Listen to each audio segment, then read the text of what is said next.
तो आपकी कथाओं को सुना है। तब कथामृतम तप्त जीवनम कवि विरीडितम कल्मषापहम।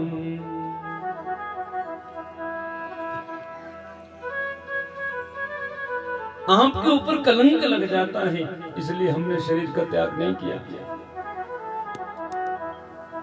भगवान को अब लग गया है कि ये गोपियां निश्चल हो गई है, इनका मन निर्मल हो गया है, क्योंकि सच्चा त्याग कबीर का जो मन से दिया निकाल। जिनका मन मैला भया वो तो डूब गया संसार। कोई संसार में डूब जाता है, और सच्चा त्याग तो कबीर का है। कबीर कहे सच्चा त्याग कौन सा, जो मन से दिया निकाल। जो मन से निकाल दिया वही सच्चा त्याग है। त्याग का मतलब ये नहीं है कि हम घर बार छोड़ करके निकल जाएं, नहीं। घर में बैठे बैठे मन की वृत्ति को भगवान में लाना, यही सच्चा त्याग है। घर में बैठे बैठे भी यदि कन्हैया की याद आए, भगवान की याद आए, महादेव की याद आए, तो यही सच्चा त्याग है। कर से कर्म करहि विधि नाना, मन राख्यो जहां कृपा निधाना। कर से कर्म करते रहो, अनेक प्रकार के करने भी चाहिए, गृहस्थ आश्रम के लिए आवश्यक है। हम नौकरी करें, खूब बढ़िया कमाएं, अच्छी बात है। घर में हम विभिन्न कार्य करें, गाय भैंस बकरी को पालें, ये ठीक है, बड़ी धर्म है ये। लेकिन परम धर्म क्या है? इन सब को करते करते बस भगवान की याद नहीं छूटनी चाहिए। इन सब कार्यों को करते करते परमात्मा याद रहना चाहिए, यही परम धर्म है। निर्मल मन जन सो मोहि पावा, मोहे कपट छल चित्र न भावा।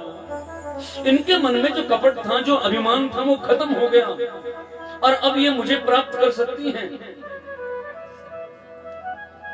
कन्हैया ने अब अभी तक तो रास चल रहा था, अब कन्हैया ने इन गोपियों के बीच महारास किया। प्रेम से बोलो ना जय श्री कृष्ण। क्योंकि इनका मन तो निर्मल हो गया, और दोबारा से फिर एक एक कन्हैया हो गए, और एक एक गोपी बन गई। महारास चल रहा है। अच्छा, भाव से बोलो जय श्री कृष्ण।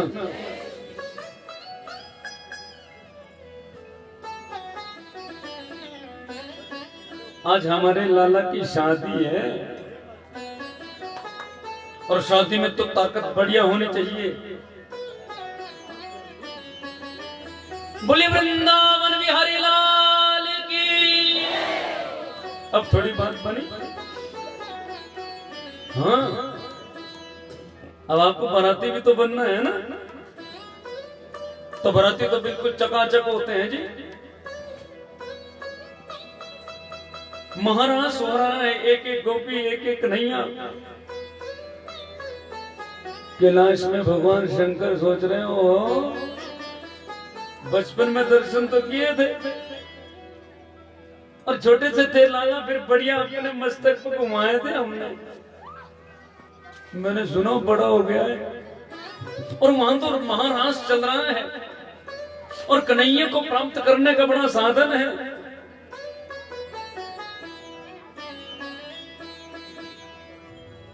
भगवान शंकर अपने मन में विचार कर रहे हैं, अब किसको बताऊं, कैसे बताऊं।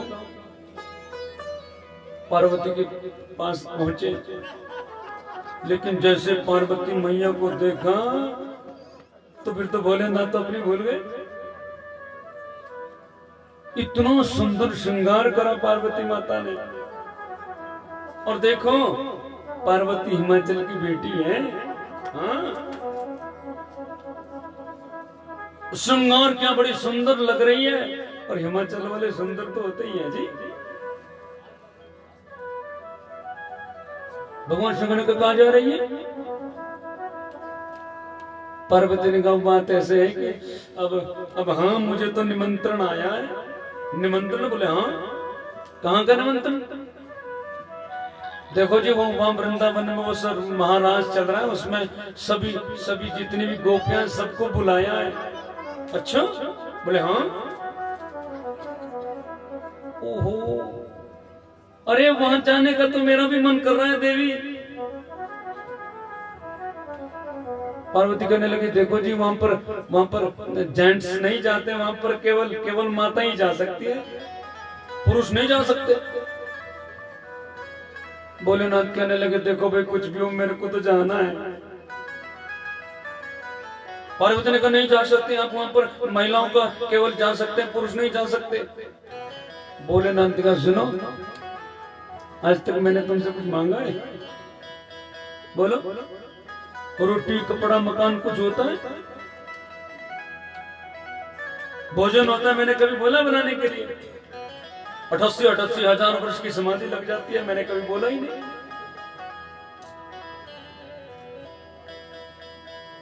हमारे पास इतने कोई वस्त्र नहीं होते कि बढ़िया धोने पड़े, बढ़िया प्रेस करना पड़े। कोई तुम्हारे लिए कोई कार्य तो है नहीं। आज तक कुछ नहीं मांगा, पहली बार मांग रहा हूं। दुनिया को देता हूं मैं। पार्वती को मांगो। भोलेनाथ मांग रहे। अब मांगू क्या देवी? यही मांग रहा हूं ना कि ले जाओ ना मेरे को। पार्वती ने कहते रही हो कि वहां पर माताएं जाती, पुरुष नहीं जा सकते। भोलेनाथ कहने लगे तो मेरे को भी माता ही बना दो। तुम्हें? बोले हाँ। अरे कौन पहचानेगा? महाराज सो रहे वहां कोई नहीं दिखाई देता, कोई इतनी पहचान नहीं होती। पार्वती कुछ भी कर मेरे को ले जा। भगवान शंकर बड़े मायूस हुए। पार्वती माता ने बढ़िया तैयार करा, भोलेनाथ को बढ़िया साड़ी वाड़ी पहनाई। और देखो भोलेनाथ से कहते हैं ऐसे नहीं चलना जैसे तुम चलते हो, नहीं होता जी। गोपियां बड़ी ठुमक ठुमक के चलती हैं। आधा घंटा भगवान शंकर से प्रैक्टिस करा रही है, साड़ी पहना कैसे चलो, रखो कमर पे हाथ। भोलेनाथ को तैयार कर दिया बिल्कुल। और तैयार होकर के भगवान शंकर को लेकर के पार्वती ने कहा देखो कुछ भी हो जाए घूंघट मत खोलना। वृंदावन में पहुंच गए और गेट पे बड़े बड़े डंडे वाले द्वारपाल खड़े हैं। ऊपर ही लिखा है स्त्रियों को छोड़ करके पुरुष कोई भी जाएगा अंदर तो डंडा पड़ेगा। पूरी चेकिंग होती है बाहर। सभी अंदर जाने लगी तो फिर पार्वती की बारी आई। पार्वती के पास अब होता है ना जब बड़ी बड़ी आप जगह जाओ, बड़ी बड़ी पार्टी में आइडेंटिटी कार्ड मिलते हैं जी, आई कार्ड मिलता तभी जा सकते, ऐसे नहीं जा सकते। हाँ, पार्वती ने अपना आई कार्ड दिखाया, मैं पार्वती वाइफ ऑफ महादेव। हाँ आप अंदर जा सकती हैं। और पार्वती के पीछे था भगवान शंकर। था या थी?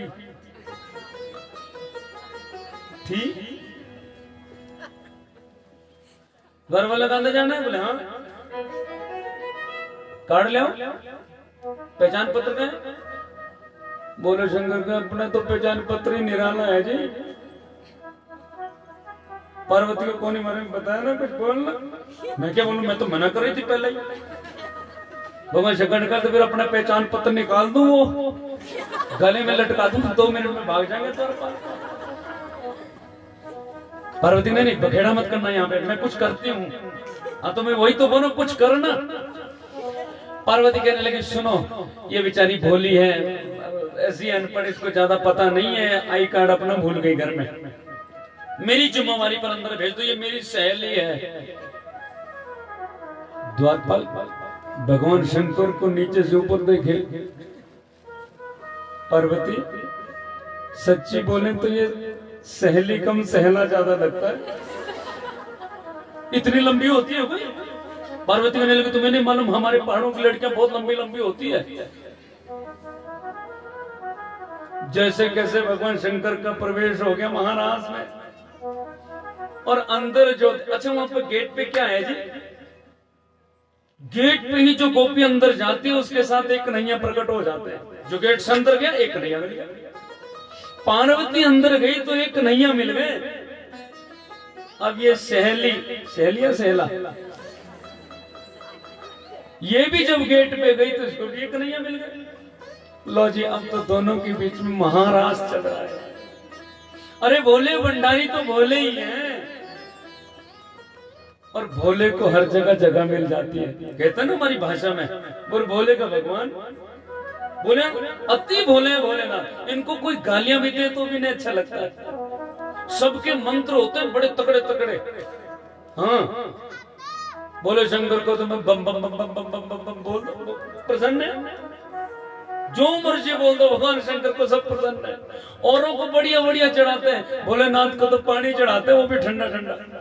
बताओ, ऐसा माघ का महीना और सर्दी का महीना, तुम्हारी खोपड़ी पे कोई ठंडा पानी गिरा दे कैसा लगेगा? और इसको मजा आता है। बताओ, रात को कितनी तगड़ी ठंड होगी, तुम बढ़िया कंबल लपेट करके आओगे और भोले शंकर के ऊपर कितना भोला है। इसीलिए क्योंकि भोला है तो ही ये, और देव होते हैं ये महादेव। हाँ, और उनकी शिवरात्रि होती है, इसकी महाशिवरात्रि। भगवान शंकर से, महादेव से जो जुड़ गया वो महान बन जाता है। महादेव है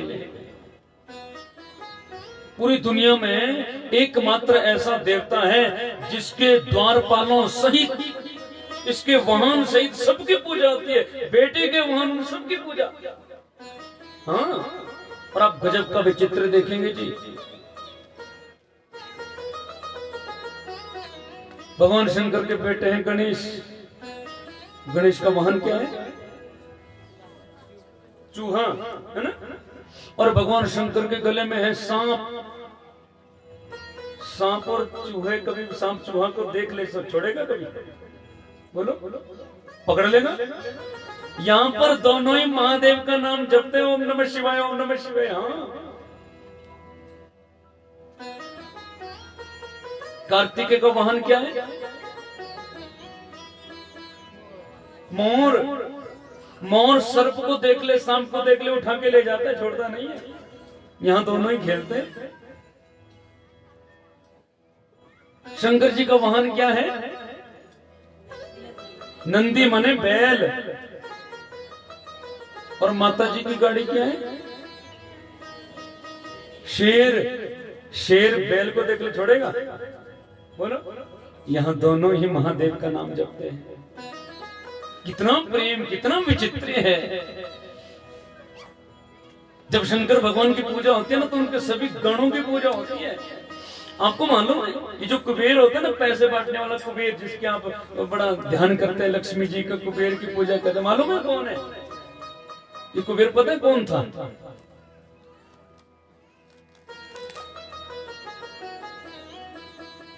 बोले वृंदावन बिहारी लाल की। ये कुबेर एक चोर था। अच्छा, मुझे शादी करानी है, संक्षेप में इसके बारे में तो बता ही दूं, महादेव की जब चर्चा हो गई। ये चोर था जी। एक दिन इसने देखा किसी पहाड़ पर लोग बहुत टूट रहे हैं, बहुत भीड़ लगी है। इसने सोचा ये जरूर मंदिर में जाते होंगे, उस मंदिर में बहुत चढ़ावा चढ़ता होगा, बहुत पैसा चढ़ता होगा। चोर है ना। ये बेचारा लोगों के साथ पैदल पैदल 3-4 किलोमीटर ऊपर चढ़ गया। और जब ऊपर गया तो लोगों की भीड़ लगी है। रात हो गई। जैसे भीड़ कम हुई तो फिर इसने अंदर प्रवेश किया। कि देखूं कुछ चोरने की चीज मिल जाए। जैसे इसकी नजर गई तो अंदर तो अंधेरा का अंधेरा था जी, कुछ था ही नहीं। एक दीपक था, वो टिमटिमा रहा था, बुझने वाला था। उसने कहा देखो लाइट तो चाहिए। इसने अपना कपड़ा कमीज फाड़ा और उसकी बातें बनाई और उसमें लगा दी, लाइट हो गई। उजाला हुआ, और उजाला हुआ तो इसने इधर उधर देखा कुछ मिल जाए, कुछ पैसे मिल जाए। और भगवान शंकर के मंदिर में कोई नोट तो चढ़ाता नहीं, क्योंकि जल चढ़ाते सब भीग जाते हैं ना, इसलिए ठना ठन ठना ठन ठना ठन ठन ठन गोपाल एक एक दो दो चार चार पांच पांच 10 रुपए के सीखे, ज्यादा से ज्यादा 50 मिले होंगे, 100 मिल के होंगे। ये मत्था ठोकने लगा, हे भगवान 3-4 किलोमीटर ऊपर भी चढ़ा और यहाँ करके 20-50 रुपए। बोले शंकर से कहने लगे देखो तुमको तो लोग भी ठगते हैं, वाकई में तुम भोले हो। ऊपर नजर गई तो ऊपर घंटी लटकी हुई थी। चोर सोचने लगा देखो पैसा तो नहीं, लेकिन घंटी तो कम से कम 400-500 की तो होगी भाई, किराया तो निकल ही जाएगा। इसने कहा क्यों ना इस घंटी को चोर ले। अब वहां कोई मेज कुर्सी थी नहीं, चढ़े कैसे, घंटी तो बहुत ऊपर है। ये चोर सोचने लगा, शिवलिंग की ओर देखा। शिवलिंग ऐसे होती है ना, ऐसे जलहरी होती शिवलिंग होती है। और ये सोचने ओ ये बोला है, देखो क्या बढ़िया प्रबंध कर रखा है। और उसको जलेरी नहीं दिख रही, उसको लगा ये सीढ़ी बना रखी है भगवान ने घंटी उतारने के लिए। हाँ, और चोर तो चोर था, नास्तिक था, भगवान पर कोई उसको विश्वास तो नहीं था। एक पांव जलेरी के ऊपर रखा और दूसरा पांव शिवलिंग के ऊपर रखने वाला था कि उतने को भोलेनाथ प्रकट हो गए। बोले महादेव की,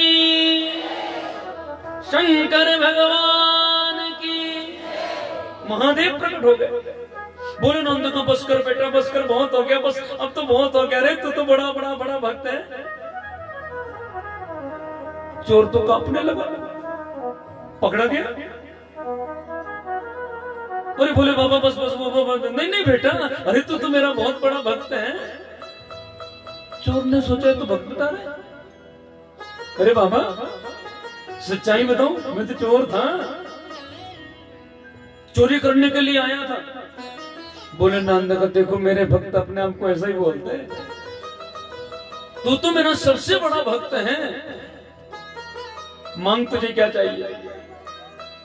चोर ने कहा मांगना तो बाद में, पहले ये बता दो मैं बड़ा भक्त कैसे हो गया। बोले नंद का बेटा जो भी मेरे मंदिर में आता है ना, कोई बेलपत्री चढ़ाता है, कोई ठंडा पानी चढ़ा देता है, कोई 1-2 रुपया चढ़ा देगा, कोई थोड़ा मेवा मिष्ठान चढ़ा देगा, लेकिन तू इसलिए सबसे बड़ा भक्त है, इसलिए सबसे श्रेष्ठ है क्योंकि किसने जल चढ़ाया, किसने बेलपत्री चढ़ाई, किसने कुछ मिष्ठान चढ़ाया, लेकिन तूने तो अपने आप को मेरे ऊपर चढ़ा दिया। श्रवणम कीर्तनम विष्णु स्मरणम पाद सेवनम, भक्ति आई है, अर्चनम वंदनम दास्यम, और लास्ट भक्ति का अंतिम आत्म निवेदनम।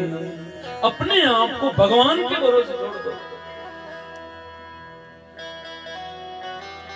अपने आप को भगवान के अर्पित कर दो।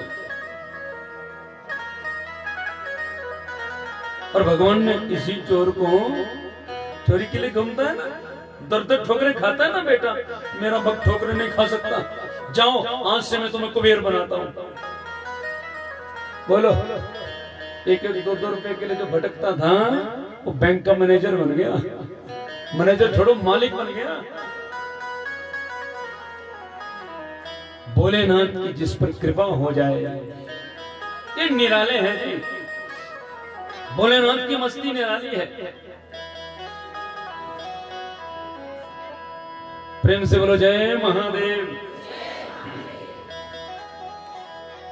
और यही महादेव पार्वती को बता रहे हैं अकेले में गुप्त रहस्य, सुनो।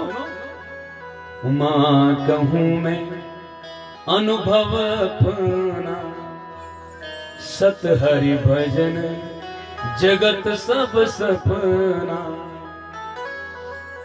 हे देवी ये जगत सपना है, यदि दुनिया में कोई सच्ची चीज है तो वो तो केवल भगवान का भजन है। ये महादेव बोल रहे हैं। इससे निराला कोई हो सकता है क्या? जिसने जो भी मांगा वो भगवान शंकर कोई देखते ही नहीं है किसने क्या मांगा। वृकासुर का राक्षस था ना, जिसने मांग लिया था कि मैं किसी जिसके भी सर पे हाथ रखूं मर जाए, और बाद में भोले शंकर के ऊपर रखने लग गया। बताओ, ये देखते नहीं है किसको क्या देना है, दे देते हैं बस। सबसे जल्दी प्रसन्न होने वाले भगवान है शंकर, इसलिए ज्यादा माताएं सोमवार के व्रत करती है। आशुतोष है इनका नाम, आशुतोष्यति शीघ्रम यदि आशुतोष, जो बहुत जल्दी प्रसन्न होते हो वो है महादेव। बहुत जल्दी प्रसन्न होते हैं और करुणा के अवतार हैं। कर्पूर गौरम करुणावतारम संसार सारम भुजगेन्द्रहारम सदा वसंतम हृदयारविंदे भवम भवानी सहितम नमामि। सदैव भक्त के हृदय में अकेले नहीं, भवम भवानी, भवानी के साथ निवास करते हैं। भोलेनाथ जैसा कौन हो सकता है? भोलेनाथ से निराला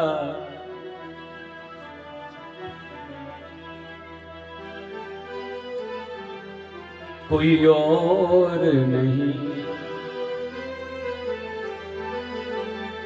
और नहीं कोई और नहीं।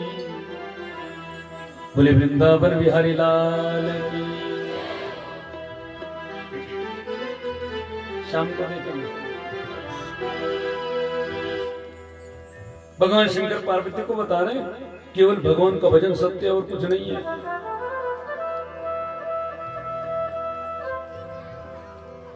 प्रेम से बोलो जय श्री कृष्ण। एक बार पार्वती घूमने के लिए चली गई थी। अच्छा, आज कोई जल्दी में तो नहीं है ना? आज तो सब नहीं यही ठहरना है, व्रत भी है, इसलिए घर जाने की जरूरत भी नहीं है जी। क्यों जी? जाना है घर? घर में मन नहीं लगता रे कान्हा, क्या करना घर जाके?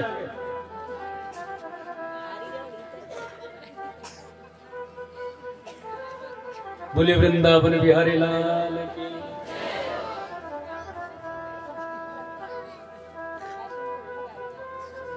चलो कभी शिव महापुराण में कभी प्रवेश करेंगे, तब की तब देखिए। बोले शंकर भगवान की। यहां शंकर महाराष्ट्र में पहुंचे हैं, तो शंकर के साथ भी एक गोपी प्रकट हो गई। और जब गोपी हुई तो फिर वहां तो महाराज चल रहा है जी, नृत्य चल रहा है, अंदर तो नृत्य चल रहा है। भगवान कन्हैया जो बांसुरी बजा रहे हैं और बांसुरी बजा रहे तो महाराज हो रहा है। और जब महाराज हो रहा है तो भोलेनाथ ने भी नाचना प्रारंभ कर दिया। अब भोलेनाथ को कुछ समय तक तो याद रहा जो पार्वती ने समझा था कि ठुमक ठुमक करके नाचना, लेकिन कितनी देर याद रखते बेचारे, महादेव है, भोले हैं, और फिर तो भूल गए।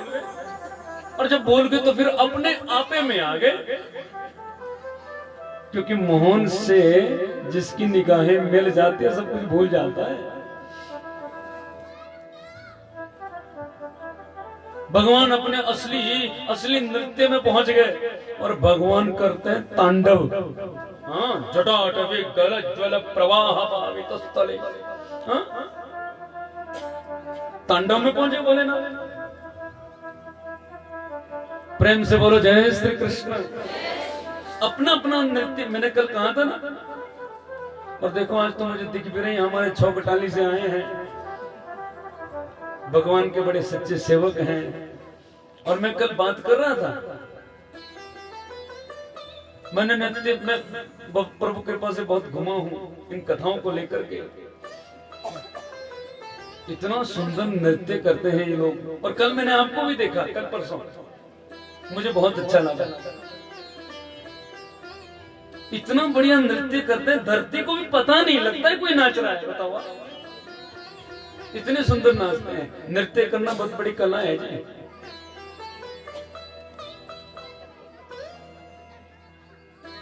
दो तीन साल शायद पहले हमने देवी भागवत करी थी, तो हमारे प्रधान जी हैं ये भी कमेटी में, अब तो पता नहीं, उस समय तो थे, अब भी है जी, अब भी है प्रधान जी। तालियां बजा दीजिए भाई।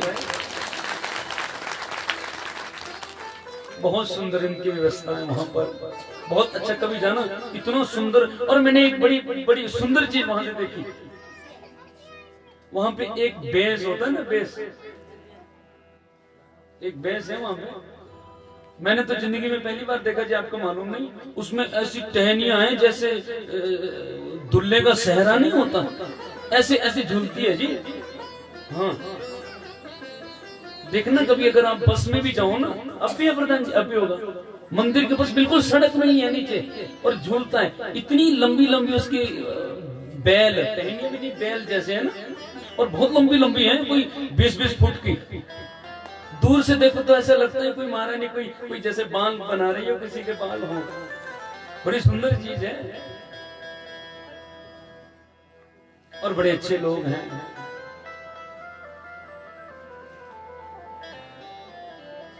कथा तो हम करते रहते हैं, आज यहाँ कल कहीं और। लेकिन जैसे आप लोग हैं ना, कटोली वाले, पोटली कटोली वाले, याद चली जाती है जी।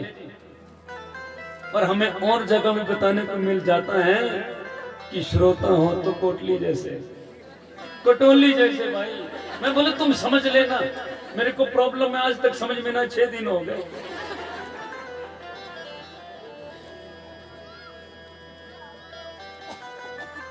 प्रेम से बोलो जय श्री कृष्ण। भगवान शंकर तो तांडव में आ गए, और जब तांडव में आए तो भोलेनाथ है 8-10 फीट का तो आदमी है भाई, 5-5, 6-6 फीट की टांग भी होगी। अब जब तांडव हुआ, एक टांग इधर, एक मारी इधर, एक इधर मारी, एक इधर, तो इधर की टांग जिस गोपी को लगी बडोल पहुंच गई। भाई भोलेनाथ इधर की लगी तो मिडेड़ा मिडेड़ा पहुंच गई। कन्हैया ने देखा जहां भोलेनाथ है वहां का आधा ग्राउंड खाली हो गया। भाई कोई मिला ही नहीं। कन्हैया सोच लगा ये तो गड़बड़ हो जाएगा भाई। कन्हैया ने भगवान से कहा सुनो, इससे पहले कि डंडे वाले को पता लग जाए तुम यहां से निकल जाओ। महादेव ने महानाथ लीला को देखा, और महानाथ लीला को देख करके भगवान आनंदित हो गए। अनेकों अनेक राक्षसों का कल्याण किया भगवान ने।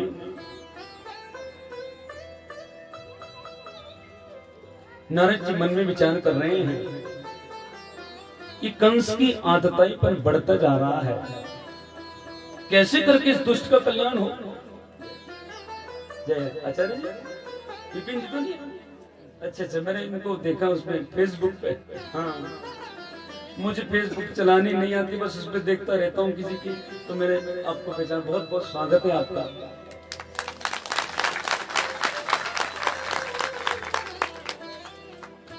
कल भी कोई आचार्य जी आए थे, मैं उनको नहीं जानता, तो बाद में मालूम पड़ा। कथाओं में ताकत बढ़ जाती है जी, महत्ता बढ़ जाती है। आपका बहुत बहुत अभिनंदन, बहुत बहुत स्वागत।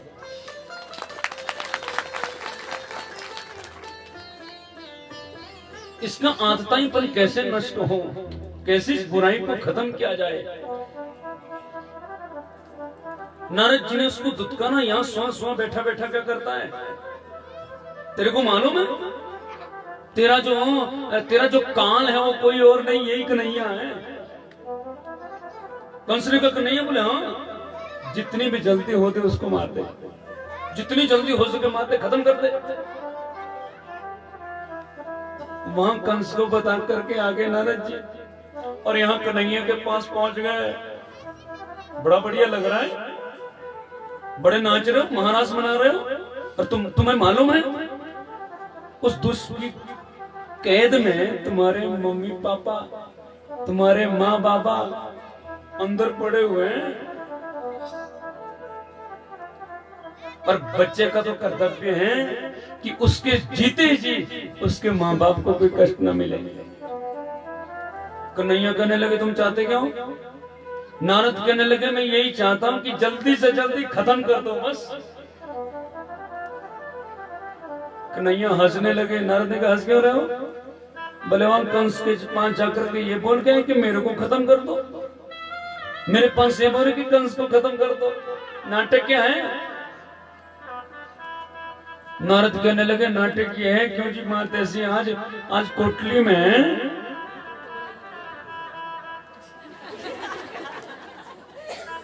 कटोली, आज कटोली में शादी है और देखो बात ऐसी तुम जल्दी जल्दी नहीं मारोगे देरी हो जाएगी। और बेचारे कटोली वाले इतने सज धज के आए हैं इनका कि वो हाँ मेकअप फेड ना हो जाएगा तो जल्दी जल्दी मारो, मैं शादी भी तो करनी है ना जी, और मारने के काम में इतनी देरी क्यों करते हो? कंस ने अक्रूर जी को भेजा, वहां जाऊंगा तो उसकी बहुत सारी सेना वो कहीं कोई गड़बड़ न कर दे, और अपनी गली में तो कुत्ता भी शेर होता है, यहीं लेकर के आओ दोनों को। अक्रूर ने कहा बहाना क्या बनाएंगे? कंस कहने लगा मेरे को वरदान मिला था। क्या? शंकर भगवान ने धनुष दिया था मुझे, क्योंकि मैंने तो वरदान मांगा था कि मैं कभी मरूं नहीं। भगवान शंकर ने कहा ये नहीं हो सकता, क्योंकि जिसका जन्म हुआ उसको मरना पड़ेगा। तो भगवान शंकर ने मुझे मारने वाले का एड्रेस बता दिया था और उसके लिए मुझे एक धनुष दिया था और बोला था बाबा ने जो इस धनुष को तोड़ेगा वो तेरे को कभी नहीं छोड़ेगा। समझ ले, ऐसा प्रोग्राम बनाते धनुष यज्ञ कर देते हैं। भगवान शंकर का धनुष है, सब दर्शन करने आओ। अगर इसने तोड़ दिया तो कंफर्म हो जाएगा यही मेरे को मारने वाला है, मार देंगे उसको। अक्रूर जी चले गए और जाकर के वृंदावन में पहुंचे और गांव में स्वागत बहुत होता है, आदर बहुत होता है। मां यशोदा नंद जी ने बड़ा स्वागत किया, उनका बढ़िया प्रशांत बनाए। अक्रूर जी मन में विचार ये कर रहे हैं मैं कैसे करके बोलूं कि तुम्हारे बच्चों को ले जाने आया हूं मैं। और क्योंकि ये जानते हैं कि कंस ने इतने सारे राक्षसों को भेजा मुझे मारने के लिए, कन्हैया को मारने के लिए, कैसे करके बताऊंगा? बुढ़ापे में बच्चा हुआ है, वृद्ध है। अक्रूर जी ने मौका देखा, जैसे यशोदा महारानी थोड़ी बाहर गई ना कक्ष से, अक्रूर जी ने देखा मौका अच्छा है, नंद जी के पास बोल देता हूं कि तुम्हारे बच्चों को ले जाने आया हूं मैं, वहां धनुष यज्ञ है। अक्रूर बता रहे हैं वो मथुरा में कंस ने यज्ञ किया है, धनुष यज्ञ, और मैं चाहता हूं कि कृष्ण बलराम भी उस यज्ञ में जाएं। और घबराना नहीं, अब मैं साथ में हूं। नंदनी का तुम कहना क्या चाहते हो? शायद तुम्हें मालूम नहीं होगा कि उस कंस ने मेरे लाला को मारने के लिए कितने राक्षसों को भेजा। अंदर तो चर्चा चल रही है। मां यशोदा ने सोचा दूध लेकर के जाऊं भोजन के उपरांत। दूध का पात्र लेके मां यशोदा दरवाजे पर है, और जैसे मां यशोदा ने सुना मेरे लाला को ले जाने की बात कर रहे हैं, मां के हाथ से दूध का पात्र गिर गया, धड़ाम से नीचे गिर गई, बेहोश हो गई मां यशोदा। और अंदर जाकर के यशोदा ने कहा मतलब तुम सोच भी कैसे सकते हो, मैं अपने जिगर के टुकड़े को, मैं अपनी आंखों को कैसे तुम्हारे साथ जाने दूं? ये कभी सपने में भी मत सोचना। कौन मां होगी जो अपने बच्चे को मृत्यु के मुख में धकेलेगी? मुझे मालूम है कितने राक्षसों को भेजा, वो तो कृपा है परमात्मा की कि मेरे लाला को कुछ नहीं हुआ। वो तो रक्षण की परमात्मा ने। किसी भी कीमत में ये संभव हो नहीं सकता। गुरुदेव कृष्ण और बलराम बाहर दरवाजे पर खड़े होकर के सुन रहे हैं। कन्हैया ने बलराम से कहा, भैया मां की दशा के अनुसार हम कभी भी जा नहीं सकते, और यदि मैं आज गया नहीं ना तो मैं कैसे देवकी वसुदेव को उस जेल से कारागार से छुड़ाऊंगा, कैसे मैं कुब्जा इत्यादि पर उन पर कृपा करूंगा।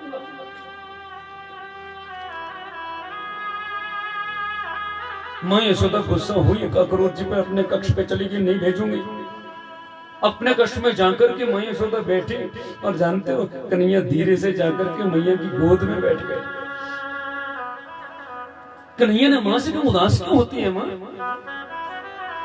अरे दुनिया के बच्चे मेला देखने जाएंगे, हम भी जाएंगे ना, और मैं वचन देता हूं परसों को लौट के आ जाएंगे। और तुम्हें फिर भी डर लगता है ना मां? तो नंद मामा जाएंगे ना हमारे साथ, मेरे मित्र मेरे सखा जाएंगे ना हमारे साथ, क्यों डरती है? तेरा बेटा कोई निर्बल है क्या? तूने शेर बेटा पैदा किया है मां। यशोदा ने कहा, कुछ भी बोल बेटा, लेकिन कभी ये होने वाला नहीं कि मैं तुझे जाने दूंगी। मां यशोदा की गोद में बैठे कन्हैया खड़े हो गए, और कन्हैया ने मां की ओर उंगली करते हुए कहा, मालूम नहीं तुझे? इसका मतलब ये है कि तू राजघराने में मुझे नहीं भेजना चाहती क्या है? कि मुझे अपना नौकर बना रखा है? क्या तू ये चाहती है कि मैं तेरी गौवें चराता रहूं? मुझे नौकर समझ रखा है क्या? मां यशोदा कहने लगी, बेटा आज तो कितने भी ताने क्यों न मार दे, लेकिन धिक्कार है ऐसी मां को जो अपने बेटे को मौत के मुंह में भेजे। ध्यान रखना, करुणा की मूर्ति होती है मां। बड़ी बड़ी उलझनों से, बड़ी बड़ी समस्याओं से लड़ लेती है। मां का कर्ज हम कभी चुका नहीं सकते सज्जनों। 9 महीने जिसने पेट में पाला है, गर्भवासम समम दुखम भूतो न भविष्यति, गर्भ में जिसने संभाला है, कितने कृत्य करने को मन करता है, मां गर्भ में पालती है। मेरे बच्चे को अंदर कोई चोट ना पहुंच जाए, अंदर से बच्चा लात मारता है, मां प्रसन्न होती है।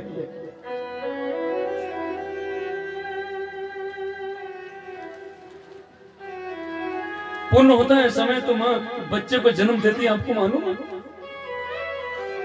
दुनिया में हम जब बीमार होते हैं, पीड़ा होती है, दर्द होती है, हम डॉक्टर से कहते हैं कुछ कर, कुछ ऐसा इंजेक्शन, कोई ऐसी दवाई दे कि मेरा दर्द कम हो जाए।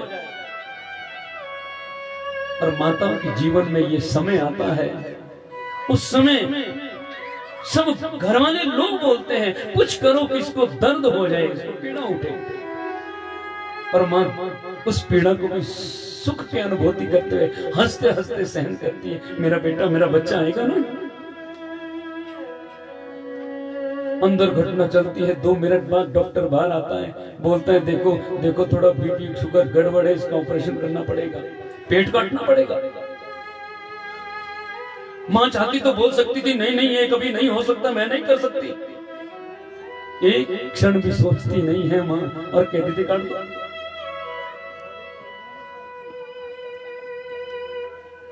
जीवन भर के लिए ऑपरेशन करके वो पेट काट के अपाहिज बन जाती है। घर वाले ताने देते हैं जी, थोड़ा कम क्या नहीं कि तुम्हें दर्द होगी, थोड़ा क्या नहीं कि ये हो गया। लेकिन उस बच्चे के लिए वो उम्र भर की वो दर्द, वो ताने सहने के लिए तैयार खड़ी रहती है। उसको बोलना सिखाती, चलना सिखाते हो। ध्यान रखना, उसी बूढ़ी मां को आज पढ़ी लिखी जो अपने को ज्यादा बोले चुप रहे, तुझे मालूम नहीं आज का जमाना, तुझे पता नहीं, चुप रहो। उसको चुप रहने के लिए बोलती जिसने हमें बोलना सिखाया।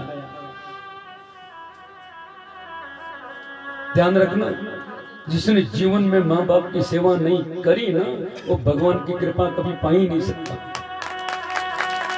वो भगवान को कभी रिझा नहीं सकता। माँ बाप घर में पड़े हैं, हम तीर्थ यात्रा कर रहे हैं, कुछ नहीं होने वाला, दोष लगता है। इनका कर्ज हम कभी चुका नहीं सकते, और चुकाने की कोशिश भी मत करना। इसलिए तो हमारे सनातन धर्म में मां को भगवान माना गया है। भगवान की परिभाषा क्या है? दुनिया सो जाती है लेकिन परमात्मा कभी सोते नहीं।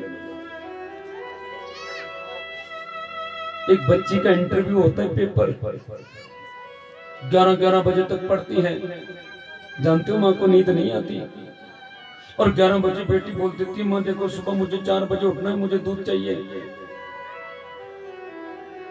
रात भर उस मां को नींद नहीं आती। इंटरव्यू है बेटी का, रात भर न जाने कितने देवताओं के पास सुखना मन्नतें करती है, और सुबह उठती है तो फिर उसको दूध लेके चली जाती है। उसको कोई अलार्म की आवश्यकता नहीं होती।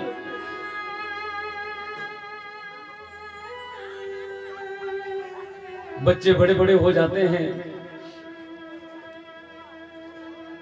पिता की कृपा को समझना तो दूर, इज्जत भी नहीं करते।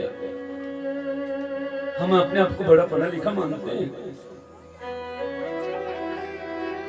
दुनिया का वो बाप अपने पास, उसके पास 500 रुपए का सूट नहीं होता, लेकिन बेटे के पास 2000 की पैंट होनी चाहिए। अपनी इच्छाओं की वो संकुचना करके, अपनी इच्छाओं का दमन करके बच्चों का पालन पोषण करता है। क्या कीमत चुकाएंगे हम? करुणा की मूर्ति है मां। यशोदा ने कहा, तू कांटे बीच, तू ना जाने कितने भी मुझे ताने सुना, आज जाने नहीं दूंगी तेरे को मैं। कन्हैया को लगा मां तो जाने नहीं देगी। कन्हैया ने मां का हाथ लिया और यशोदा मां का हाथ अपने सर पे रखा। मां मेरी सौगंध, यदि तूने मुझे रोका तो। बस इतना कहना था कि मां तो बेहोश हो गई। अरे लाया, ये तूने क्या कर दिया? सुगंध की बेड़ियों से मुझे झगड़ दिया। रात भर खंबे के पास रोती रही मां यशोदा। इधर सुबह होने वाली थी, पूरी वृंदावन की गलियों का चक्कर काटा। अरे गोपियों, अरे गोप, रोक लो अपने कन्हैया को, यदि आज चला गया तो लौट करके आएगा नहीं। ये केवल मेरा लाला नहीं है, तुम्हारा भी तो बेटा है ना, रोक लो। अरे मेरे ऊपर कसम की सुगंध की बेड़ी है, रोक लो अपने लाला को। गलियों का चक्कर खाती खाती सुबह हुई। अक्रूर जी ने रथ को तैयार किया, कृष्ण बलराम को रथ पर बिठाया। अक्रूर जी का रथ बढ़ने लगा। रथ की ध्वजा जब तक दिखती है तब तक मां यशोदा देख रही है, और जैसे ध्वजा दिखनी बंद हो गई, आंखें बंद हो गई, बेहोश होकर के गिर पड़ी। भगवान का रथ आगे बढ़ने लगे तो हजारों की संख्या में गोपियां सामने खड़ी है। कन्हैया यदि जाना चाहते तो जाओ, लेकिन हमारी भी एक शर्त है, जब तक हम जीवित हैं तुम यहां से नहीं जा सकते। सारी की सारी गोपियां रास्ते में, मार्ग में पड़ गई लंबी। यदि जाना चाहते हो तो हमारे शरीर के ऊपर से रथ को ले जाओ, हम जीवित नहीं रहना चाहते। भगवान नहीं है तो जीवन कैसा? भगवान नहीं है तो संसार कैसा? सुख कैसा? आनंद कैसा? भगवान रथ से उतरे, और रथ से उतर करके भगवान ने राधा की बात के पास कुछ बात बोली। राधा, तुम्हें मालूम है बड़ी मुश्किल से मां से छूट करके आया हूं। मुझे मालूम है मां कभी भेजती नहीं, वो तो मैंने सौगंध में मां को बांध रखा है, इसलिए बोल नहीं सकती। वो न चिल्लाती हुई यहां तक पहुंच जाती। अगर तुमने आज जाने नहीं दिया ना, तो तुम्हें मालूम है देव की वसुदेव वहां जेल में, उनको कभी मुक्त नहीं कर पाऊंगा मैं। अनेक भक्त मेरी प्रतीक्षा कर रहे हैं, उन पर कृपा नहीं कर पाऊंगा देवी। अनुशासन देखिए राधा का। मैं अभी कह रहा था ना, प्रेम की प्रकाष्ठा देखिए। कन्हैया ने जैसे ही अपना प्रारूप बताया, कारण बताया, राधा ने एक इशारा किया और सारी गोपियां रास्ते से हट गई। क्या करना ऐसा रास्ता रोक करके? हमारे प्रियतम का, हमारे प्रेमी को यदि हमारे रास्ता रोकने से परेशानी होती है, नहीं रोकना। मेरे रोने से तुझको जाए हंसी, तुम्हें रो रो के नदियां बहाती रहूं। हमारी प्रियतम को भी रोने से हंसी आती है, मुस्कुरान होती है, उसका कार्य सफल होता है। हमें किसी बात की कोई चिंता नहीं है, लेकिन कहना एक बात तो पक्की है, तुम्हारे बिना हमारा जीवन व्यर्थ है। हम तुम्हारी याद में तड़पते रहेंगे।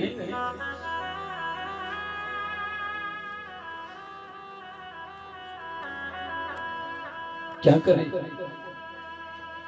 तुम्हारी याद का कोई समाधान नहीं है हमारे पास।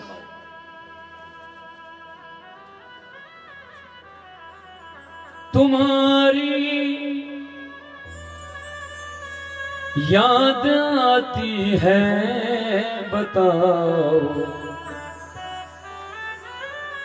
क्या करे मोहन। इसका कोई समाधान नहीं है। तो हृदय में बस चुका है, तो हमारे रोम रोम में बस चुका है।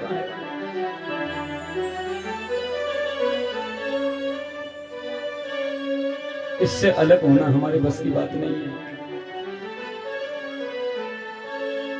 हमारा परमात्मा है, हमारा ब्रह्म है, हमारा सब कुछ है। हम जीवन न्यौछावर कर सकते हैं, तुमसे अलग नहीं रह सकते। लेकिन यदि तू चाहता है तो तुम्हारी याद के बहाने ही जी लेंगे।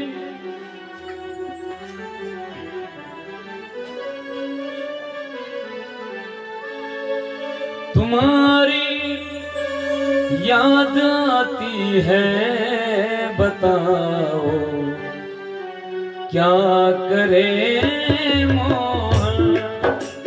तुम्हारी याद आती है, बताओ क्या करे मोहन।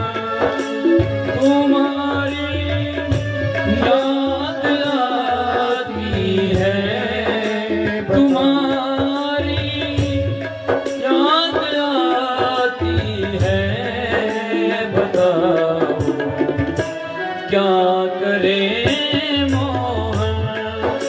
बताओ क्या करे मोहन।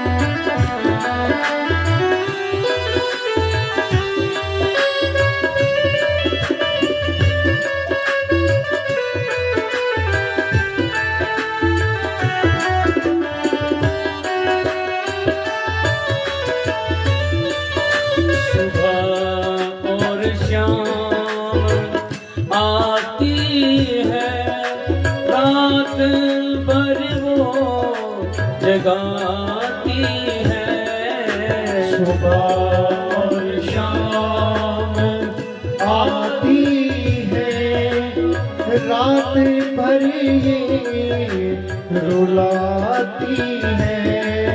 सुबह और शाम आती है, रात भर ये रुलाती है।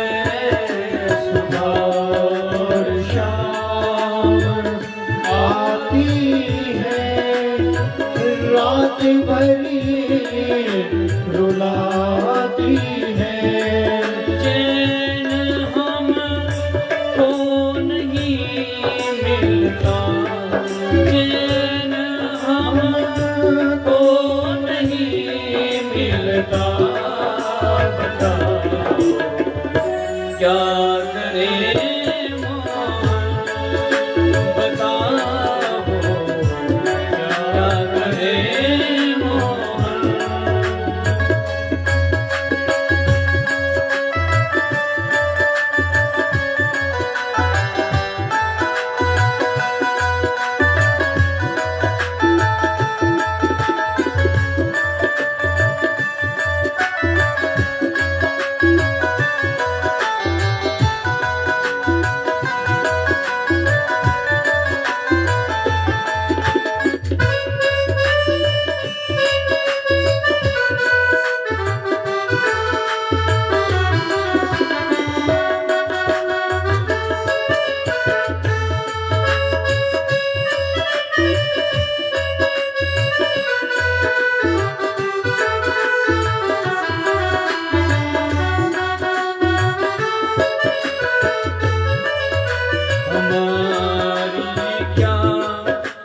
पशु पक्षी तुम्हें ही याद करते हैं। हमारी क्या पशु पक्षी तुम्हें ही याद करते हैं। हमारी क्या पशु पक्षी तुम्हें ही याद करते हैं। हमारी क्या पशु पक्षी तुम्हें ही याद करते हैं। ये तो आंसू बहाते हैं, ये तो आंसू बहाते हैं। बताओ क्या करे मोहन, बताओ क्या करे मोहन। तुम्हारी याद आती है, तुम्हारी याद आती है। बताओ क्या करे मोहन, बताओ क्या करे मोहन। बताओ क्या करे मोहन, बताओ क्या करे मोहन। हजारों की संख्या में गोपियां हैं। कन्हैया ने आश्वासन दिया, अक्रूर जी ने रथ आगे बढ़ाया है। यमुना में स्नान किया, अक्रूर जी को प्रसन्न किया।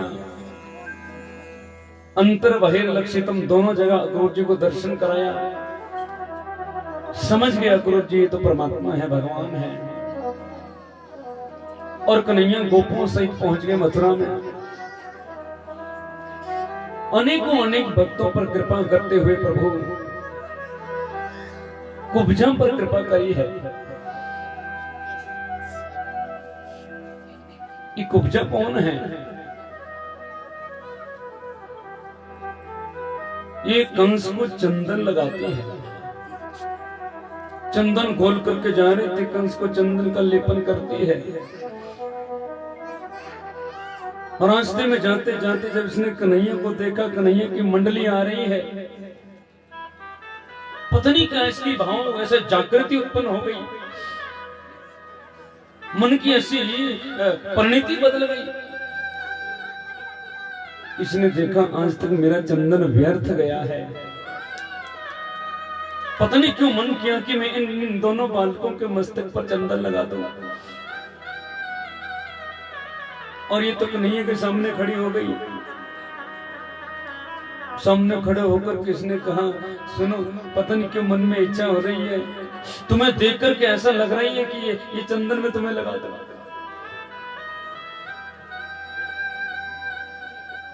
भगवान ने आश्वासन दिया और कुब्जा ने चंदन परमात्मा के चेहरे पर, मस्तक पर चंदन लेपन कर दिया।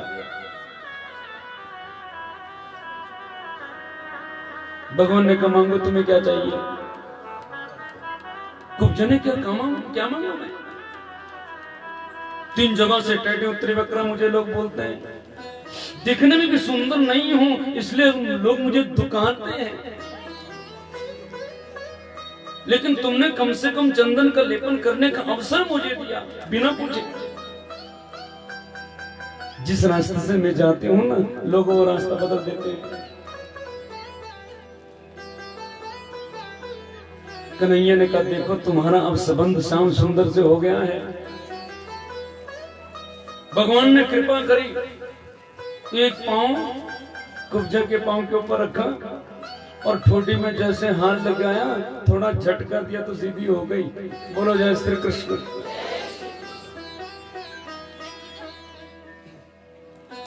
भगवान आगे बढ़े और अब तो कंस को मालूम हो गया कि दोनों इधर ही आ रहे हैं। जब भाव से बोलो जय श्री कृष्ण। कंस ने एक हाथी को भेजा मदिरा पिला करके कुबिलियां पी। सारे लोग भागने लगे, मदमस्त किसी को मार रहा है, कुचल रहा है पांव के नीचे। बलराम ने को देखो भैया ये सामने से हाथी आ रहा, हमें मार देगा। कन्हैया कहने लगे देखो तुम्हें बुरी चीज को नजर आती है, हाथी दांत तो देखो कितने सुंदर हैं। हाथी दांत बोले हाँ, एक एक दांत पकड़ो। एक दांत कन्हैया ने पकड़ा, एक बलराम ने पकड़ा, जोर से झटका दिया, हाथी तो ऊपर उड़ गया, दांत हाथ में आ गए। बलराम ने कहा इसका क्या कर रहे हैं? बोले देखो जी हम राजा के पास जा रहे हैं, खाली हाथ नहीं जाना चाहिए। कभी ज्योतिषी के पास जाओ, मंदिर में जाओ, कथा में जाओ, सदगुरु के पास जाओ, खाली हाथ नहीं जाना चाहिए। कुछ भाव पुष्प हो, और हम राजा के पास जाना तो खाली हाथ नहीं जाना चाहिए। हाथी दांत बढ़िया उपहार है। धीरे धीरे धीरे आगे बढ़ गए भगवान, और जब आगे गए तो फिर देखा कि वो हाँ हमें तो वो धनुष देखना है जी। भाव से बोलो जय श्री कृष्ण। अक्रूर जी से कहने लगे देखो रामावतार में तुमने धनुष बहुत चलाया, नहीं कि कृष्ण अवतार में तो केवल बांसुरी पकड़ी बस और कुछ किया ही नहीं, हमें धनुष देखना है। अक्रूर जी लेकर के कन्हैया और बलराम को उस कक्ष में चले गए जहां धनुष रखा था। कन्हैया ने कहा क्यों जी चला ले? अक्रूर जी ने कहा चलाओ।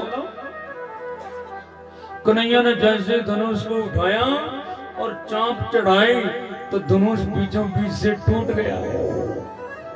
इधर धनुष टूटा और उधर कंस का बीपी हाई हो गया। क्यों? उसको मालूम था धनुष को तोड़ने वाला मेरे को छोड़ेगा नहीं। राजा परीक्षित कहने लगे सुखदेव भगवान से क्यों जी? होना ऐसा चाहिए था कि धनुष पर जब चांप चढ़ाई जा रही थी तो लकड़ी पक्की होती है, लकड़ी तो बचनी चाहिए थी, डोरी टूट सकती थी। हुआ तो उल्टा, लकड़ी टूटी डोरी बच गई। सुखदेव भगवान कहने सुनो, जब भगवान चांप चढ़ा रहे थे ना तो लकड़ी मजबूत होकर के भी भगवान से दूर जा रही थी, और डोरी कमजोर होकर के भगवान के हृदय में लग गई, और जो भगवान के हृदय से लग जाता है कभी टूट ही नहीं सकता, और जो भगवान से दूर जाएगा कभी बच नहीं सकता। जो तू आवे एक पग तो मैं आऊं पग 60, जो तू कड़वे काठ को तो मैं लोहे की बात। अनु प्रजाम्य हम नित्यम पूरी अंग्रेणु भी, जो मेरा अनुसरण करता है, जो मेरे साथ चलता है, जो मेरा कथन कीर्तन करता है, उसके साथ हमेशा रहता हूं। अंग अंग में जिसने मुझको समाया हुआ है, प्रेम से बोलो ना जय श्री कृष्ण, उसके साथ में विराजमान रहता हूं, उसको टूटने नहीं देता। फिर तो पहलवानों का आयोजन किया, बड़े पहलवान थे, युद्ध हुआ वहां पर, पटक पटक मार दिया भगवान ने। 20 फुट की छलांग लगा करके परमात्मा पहुंच गए कंस के पास, और कंस के पास जाकर के जो बालों से पकड़ा कंस को केस से, चिल्लाने लगा, अरे हराम हराम पीड़ा हो रही है, बड़ा दर्द हो रहा है।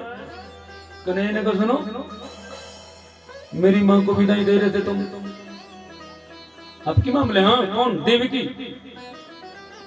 उस समय आपने उनको भी बालों से पकड़ा था, उनको भी तो दर्द हुआ होगा ना, इसलिए जब उनको दर्द हुआ तो तुम्हें भी दर्द सहना पड़ेगा। अभी थोड़ी देर में बता ही रहा था, हम किसी को दुख देते हैं तो हमें भी दुख सहना पड़ेगा, हम किसी को सुखी करेंगे तो हमें भी सुख मिलेगा, क्योंकि तुमने दुख दिया है तो तुम्हें दुख सहना भी पड़ेगा।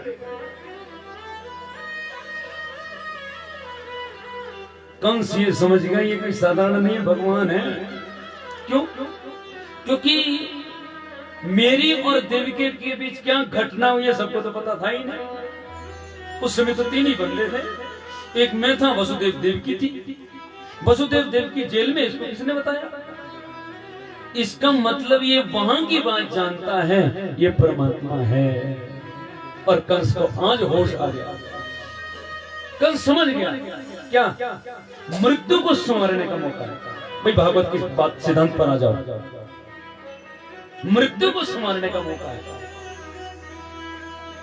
राजा परीक्षित ने यही तो प्रश्न किया था, मृत्यु के नजदीकों से क्या करना चाहिए? कंस ने का मजा आ गया क्या? भगवान सामने है, मैं समझ गया भगवान है। देहांत काले तुम सामने हो, बंसी बजाते मन को लुभाते। प्राण निकले परमात्मा सामने हो, इससे बढ़िया अवसर क्या मिल सकता है? कंस कहने लगे मेरी दुष्प्रवृत्ति जितनी की थी प्रभु, आपके स्पर्श से सब खत्म हो गई है। मैंने जितने कृत्य किए थे, आपकी सुंदरी थी कितना सुंदरम, आपके स्पर्श से वो सब नष्ट हो गया है। मेरे मन में जो दूषित विचार थे वो शुद्ध हो गए।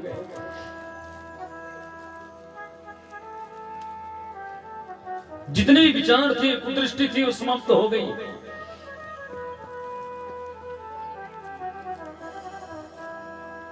आदत बुरी सुधार लो, बस हो गया भजन। आज मुझे उस चीज का आभास है, और आज के बाद कभी दोबारा होगी भी नहीं। कन्हैया ने कहा आज समझ में आई? बोले प्रभु दूसरी बात ये है, जब आपने तो ये शरीर दिया, इतना बनाया आपने हमें राक्षस, यहाँ पे कथा कीर्तन होता नहीं, पता कैसे चलेगा?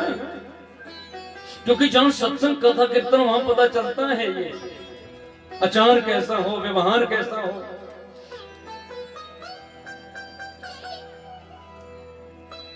मन में दूषित विचार को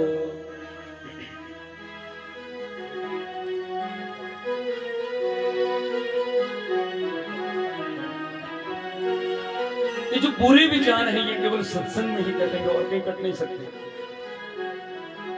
सद्भाव और सद्गुण सत्संग में ही आता है।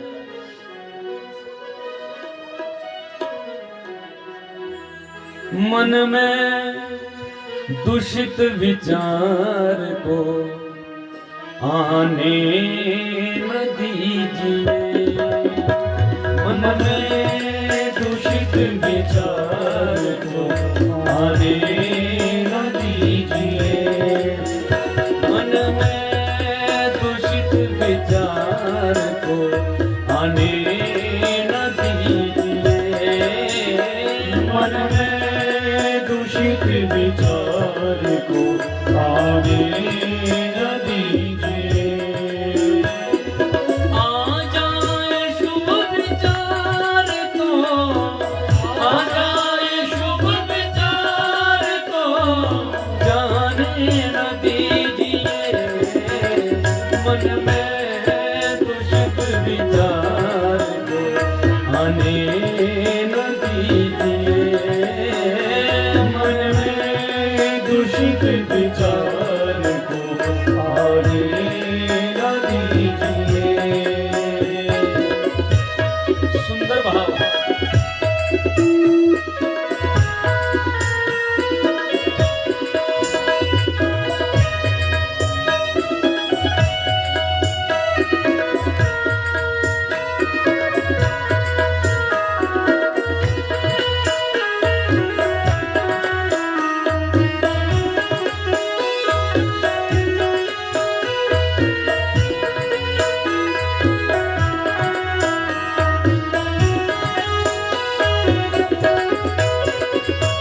मन में अनेक उठती हैं अच्छी बुरी तरंग,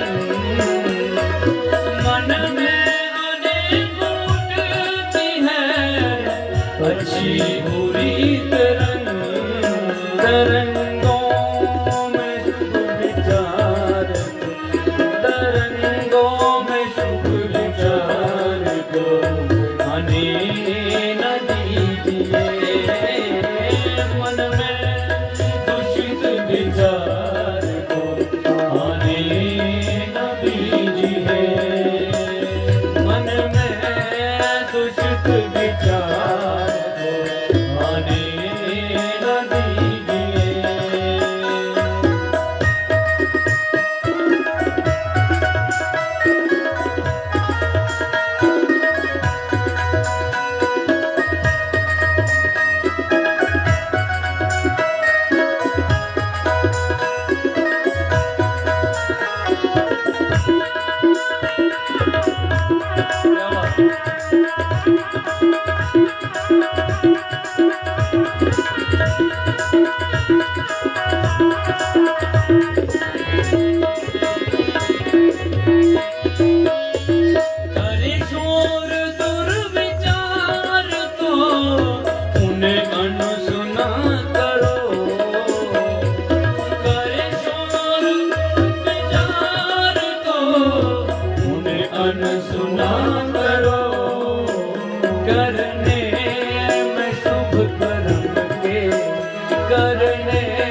शुभ कर्म के बहाने न कीजिए, मन में शुभ विचार को आने न दीजिए, मन में दूषित विचार को आने न दीजिए। आ जाए शुभ विचार तो, आ जाए शुभ विचार तो जाने न दीजिए, मन में विचार को आने न दीजिए, मन में दूषित विचार को आने न दीजिए, आने न दीजिए, आने न दीजिए, आने न दीजिए। ये सत्संग से मिलता है, क्योंकि प्रभु मैंने सत्संग नहीं किया ना, इसलिए दूषित विचार आ गए। भगवान ने ऐसा ऐसा काल रूपी थप्पड़ मारा, कंस की प्राणवायु भगवान के चरणों में सम्माहित हो गई। बोले कन्हैया लाल की। फिर तो देवकी वसुदेव से मिले, चरणों में प्रणाम किया। वसुदेव ने कहा, देखो जी, हमने तुम्हारे बचपन को नहीं देखा, और माँ बाप का ये फर्ज होता है कि बच्चों को बढ़िया पढ़ाई दे, अच्छी शिक्षा दे। तो कन्हैया बलराम को फिर गुरुकुल में भेजा। अवंतिकापुरी में आजकल की उज्जैन जो है, संदीपनी मुनि के आश्रम पे भगवान को पढ़ने के लिए भेजा। और गुरु के शरण में बैठ करके भगवान ने अनेकों अनेक शिक्षाएं ली।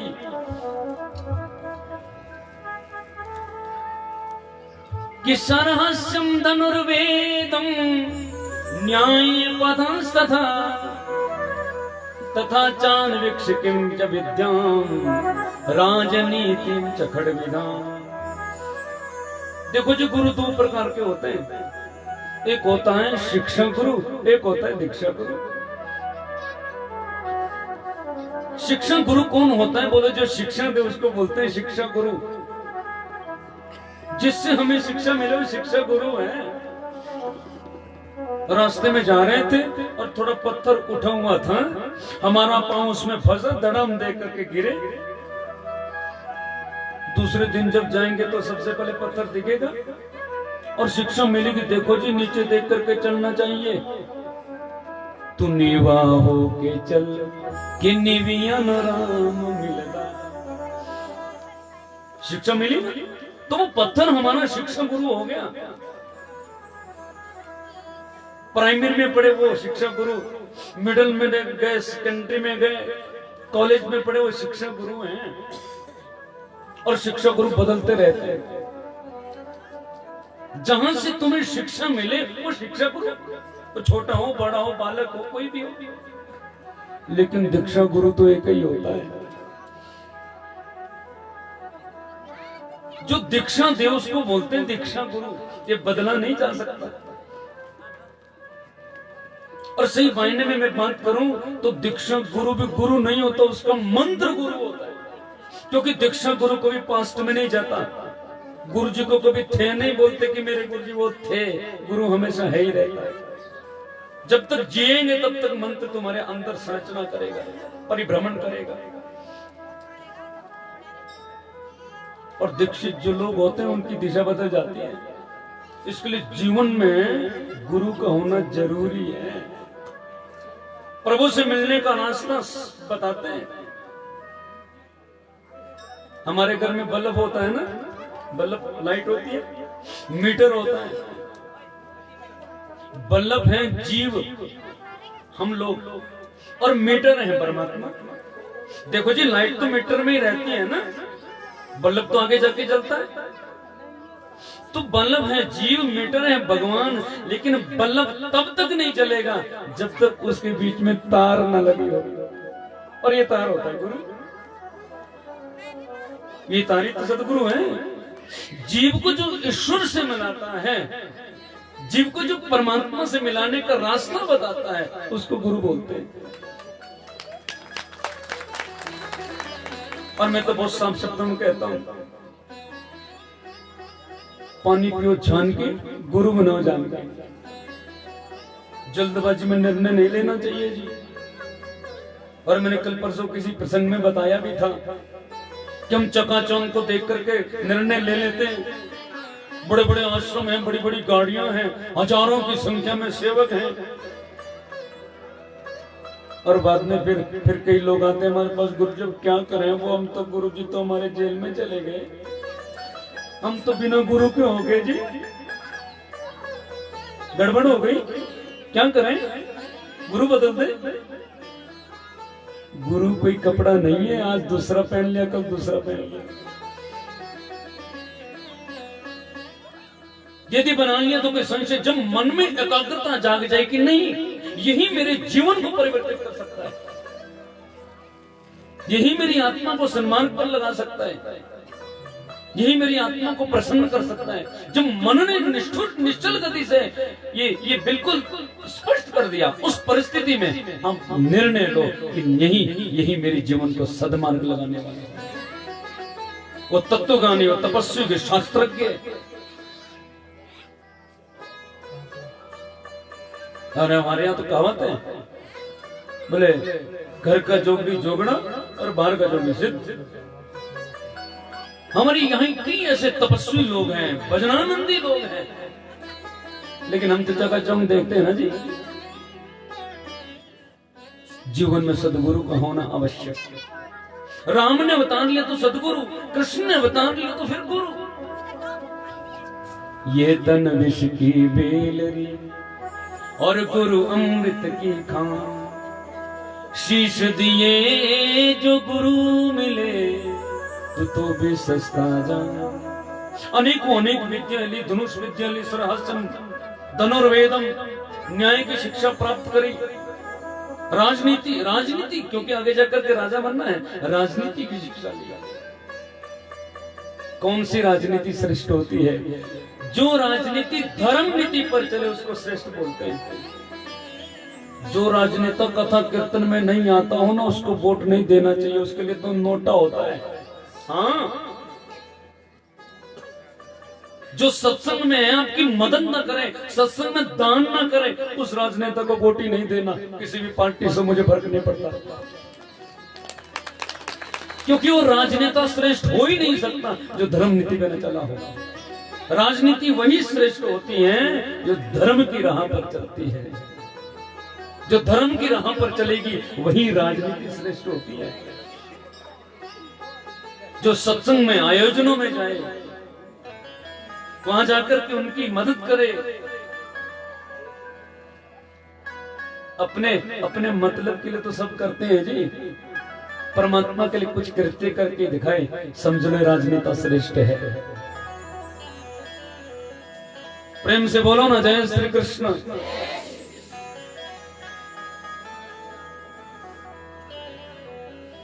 एक कोई राजनेता गुरुजी के पास गया, गुरुजी देखो मुझे इलेक्शन लड़ना है, आशीर्वाद दे दो मैं जीत जाऊं। गुरुजी कहने लगे बेटा इलेक्शन से कुछ नहीं मिलता, भजन कर, क्योंकि इलेक्शन जिसने लड़ा है ना, कोई बना यहाँ पर प्रधान है कोई? हाँ, गालियां मिलती है जी। कितनों का काम करेंगे आप? जिसका नहीं किया हो तो गाली देगा।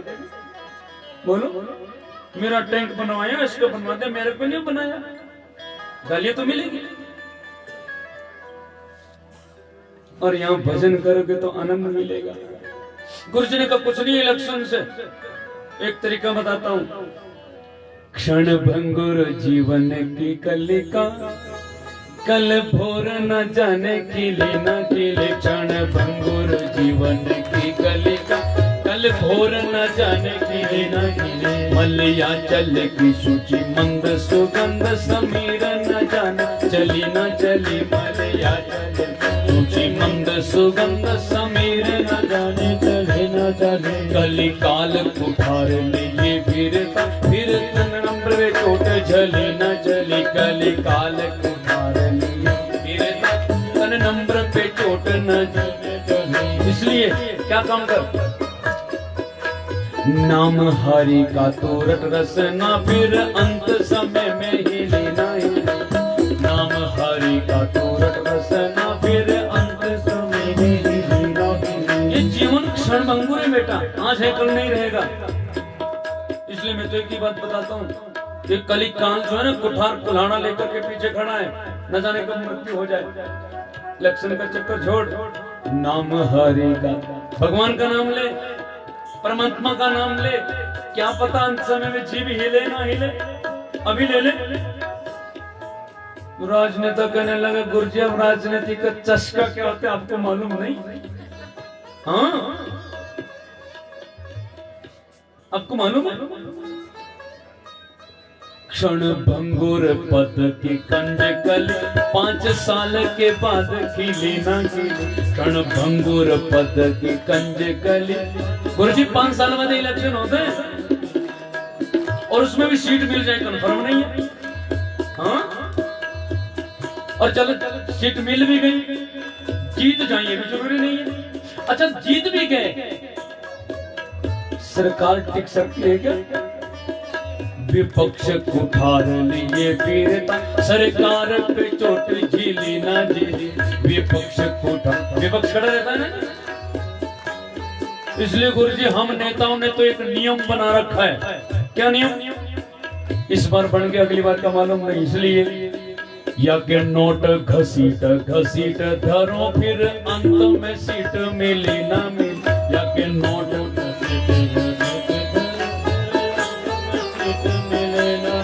इसलिए राजनीति वही श्रेष्ठ है जो धर्म नीति पर चले।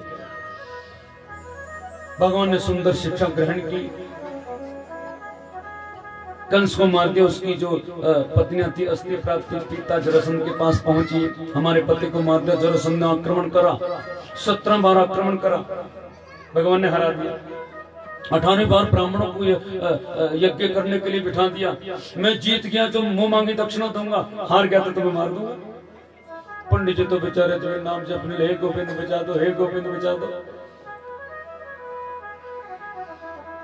कालियोपन को भेजा, मुझकंद की सहायता से उसका कल्याण करवा दिया।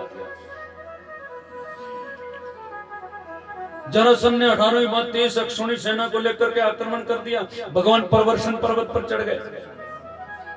जरासंध ने चारों ओर से आग लगा दी, खत्म हो जाएगा जी। आग की लपटें ऊपर चढ़ने लगी, बलराम तो कांपने लगे। कृष्ण ने कहा चिंता मत करो। बलराम का हाथ पकड़ा और जोर से छलांग लगाई। बोले क्यों? हनुमान जी ने भी ऐसे लगाई थी। भगवान छलांग लगा रहे हनुमान जी का रोल करके, जैसे कल किया था ना, जय श्री राम। इतने में तो तुम वहीं नहीं हिल सकते भाई, छलांग क्या लगेगी?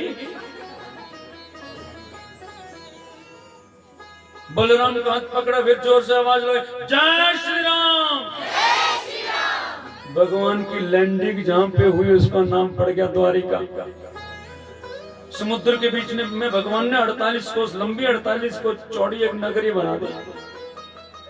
भगवान ने कहा आराम करेंगे, देखो कोई टेंशन नहीं है, सब कुछ खत्म हो गया। पिताजी के कक्ष में गए तो पिताजी देवकी से कुछ बात करें, बच्चे जवान हो गए और हमने सुना देखो गोकुल से भागा, फिर वृंदावन, वृंदावन से मथुरा, भागता ही रहता है। अच्छा प्रेम से बोलो जय श्री कृष्ण। ये भागता ही रहता है। इसलिए बच्चा बेटा सही समय से घर ना आए तो उसकी शादी कर दो। हाँ 4 बजे छुट्टी होगी तो 4:30 बजे घर पहुंच जाएगा।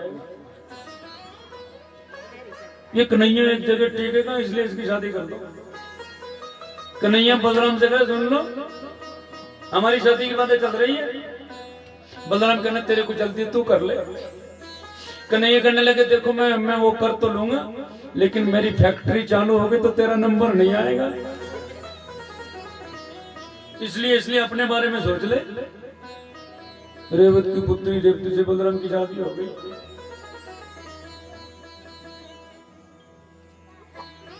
एक राजा है भीष्मक, विदर्भ देश के।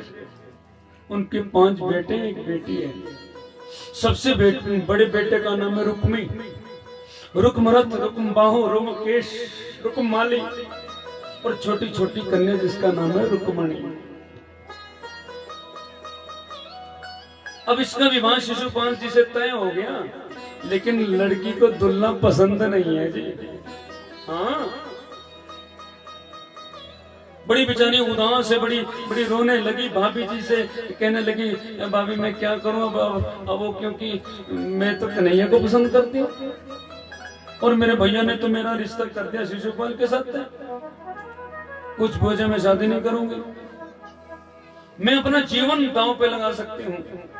मुझे जेल हो जाए कोई परवाह नहीं, हथकड़ी लग जाए कोई परवाह नहीं, क्योंकि मैंने भगवान के दर्शन कर लिए थे, भगवान का दर्शन कर लिया था। और जिसको भगवान का दर्शन हो जाता है वो दूसरी चीज देख ही नहीं सकता। मेरी बांकी बिहारी से अखियां लड़ी, चाहे फांसी लगे या लगे हथकड़ी।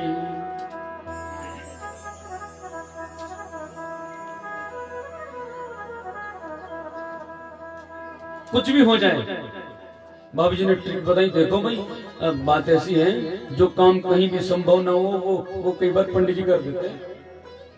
पंडित जी बोले हाँ कुंडली नहीं मिल रही है ना, तो पंडित जी को 100 का नोट एक्स्ट्रा सरका दो, सारे गुण मिल जाते हैं। कई बार हमें फोन आते हैं, होता है ना कि कई दोस्त कई मंगली के ऐसे होते हैं, तो माँ बाप को तो बोलते थे बेटे को हमारे साथ तो ठीक नहीं है, तो बच्चे फोन करते हैं, गुरुजी पिताजी आएंगे, ठीक ठीक बता देना, हमारी सेटिंग है। हाँ,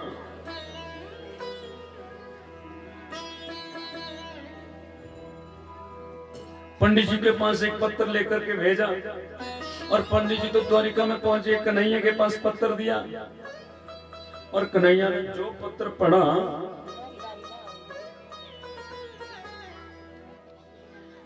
पत्र में लिखा था, मेरे प्राणों के प्रिय श्री कृष्ण जी महाराज, मैं रुक्मिणी आपसे बहुत प्रेम करती हूँ, आपको ही पति माना है, आपसे ही शादी करूंगी। वो बात ऐसी है कि मेरे भाई ने मेरा रिश्ता शिशुपाल के साथ तय कर दिया, वो मुझे बिल्कुल भी पसंद नहीं है, सोना नहीं लगता। मैं आपसे विवाह करना चाहती हूँ। यदि शिशुपाल से विवाह हो जाते तो आपकी बेइज्जती हो जाएगी, क्योंकि मैं हूं शिकार, शिशुपाल है गीदड़ और आप हैं शेर। शेर के सामने से गीदड़ शिकार ले जाए तो आपकी बेइज्जती हो जाएगी। इसलिए ठीक 4:06 पर कटोली, 4:06 पर कटोली में शंकर जी के मंदिर में मैं आऊंगी, और वहां आकर के मुझे भगा देना। बोलते ना कन्हैया ने भगा, देखो लेटर पे लिखा है, अपने आप तो लेटर भेज दिया, पूरा एड्रेस बता दिया। ऐसे ऐसे मैं मंदिर में जाऊंगी शंकर जी के, गौरी जी के, और वहां से मुझे भगा देना। कन्हैया ने पंडित जी को विदा किया, और कन्हैया आज बढ़िया सज रहे हैं। बलराम ने देखा तो सजने का चक्कर क्या है भाई, कन्हैया मुझे कहाँ जा रहे हैं भाई, बलराम कहने लगे। अब कन्हैया कहने लगे मैं क्या बताऊं, वहीं जा रहा हूं। बलराम कहने लगे कहाँ जा रहे हैं, वहां का कुछ नाम भी तो होगा, कहाँ जा रहे हैं। बोले आचार्य जी भी कन्फर्म है, कंफ्यूज है, मैं क्या बताऊं। कटोली, कटोली जा रहा हूं। बलराम समझेगा कुछ ना कुछ गड़बड़ है। कन्हैया गए हैं रथ सजा करके, और वहां मां रुक्मिणी पूजा की। जो देखो लेटर में जो लिखा था बिल्कुल वैसा वैसा है। बताया था इतने बजे मेरे को यहाँ मिलना, करते ना लड़कियां बोल 4:30 बजे राजगढ़ से जो कहाँ जाती है बस, है ना? ऐसी तो सेट ऐसी तो होती है वहां मिलना। मां के मंदिर के मैं पूजा करने के लिए आई और मां रुक्मणी समझ बाम अंग फरकने लगे। माताओं को बायां अंग फरके तो शुभ माना जाता है, बायां अंग फरके तो कुछ बढ़िया होने वाला है, बढ़िया है ना। पुरुषों का दायां फरके तो बढ़िया होता है, लेकिन थोड़ी देर फरके तो ही बढ़िया होता है, ज्यादा फरके तो डॉक्टर को दिखाना चाहिए फिर। मां समझ के कुछ शुभ समाचार होने वाला है। मां जगदम्बा गौरी की आरती कर रही है। जय जय गिरिवर राज किशोर। छोड़ो छोड़ो छोड़ो बस जाएंगे। हाँ अभी टाइम हो गया ना, वो घड़ी, ये घड़ी बेकार बनी है जी। हाँ क्योंकि घड़ी देखनी पड़ती है, घड़ी घड़ी। हाँ बोले वृंदावन बिहारी लाल की। मां पूजा करे। जय जय गिरिवर राज किशोरी, जय महेश मुख चंद्र चकोरी। एक पुष्प मां के हाथ में गिरा और मां समझ गई ये आशीर्वाद। ध्यान रखना, कभी पूजा करो कोई ऐसा कृत्य हो जाए, कोई पुष्प गिर जाए, भगवान शंकर के मंदिर पे बिलपत्र गिर जाए आपके हाथ में, समझ लेना कृपा है। और कथा में, कथा की क्या है, कथा में बैठे और कथा सुनते सुनते, भजन सुनते सुनते कभी आपके रोंगटे खड़े हो जाए तो समझ लेना ये भजन भगवान की कृपा मुझे मिल गई, समझ लेना भगवान का स्पर्श हो गया, अब मैं भगवान के नजदीक हूं। होता है कभी ऐसा अवसर कि रोंगटे खड़े हो जाए। मां समझे कि कुछ बढ़िया होने वाला है। और बढ़िया दूसरा क्या हो सकता है, बुला रखा चिट्ठी देके, उधर देखा लो जी कन्हैया तो खड़े मरे, वो तो बाहर गाड़ी लेके खड़ा भाई, थार अपनी गति रथ तारो उतारती। कन्हैया ने झांकी खड़ी, कन्हैया रथ पे खड़े हैं, मां मंदिर में खड़ी है, हजारों की संख्या में दूत है जी, क्योंकि पहरा तो खड़ा है, कहीं से भी घुस सकता है। तो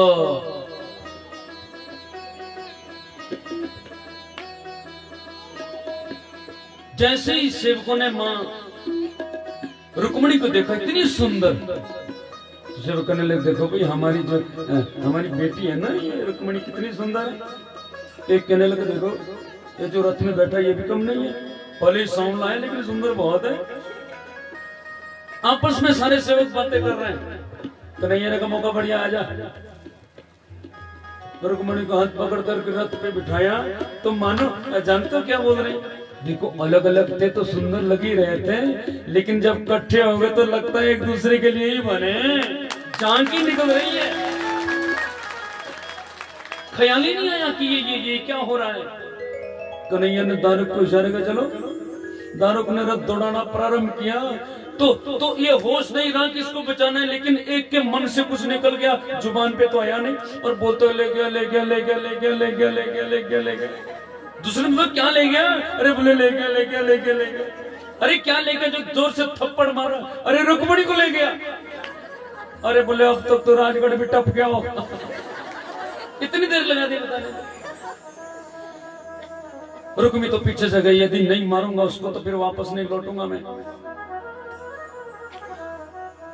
युद्ध हुआ तो रुक्मणी ने कहा ये भाई है, इसको छोड़ दो आप। भगवान लेकर रुक्मणी को द्वारिका में पहुंचे। प्रेम से बोलो जय श्री कृष्ण। और द्वारिका में आनंद है। मां रुक्मणी लेकिन थोड़ी उदास है।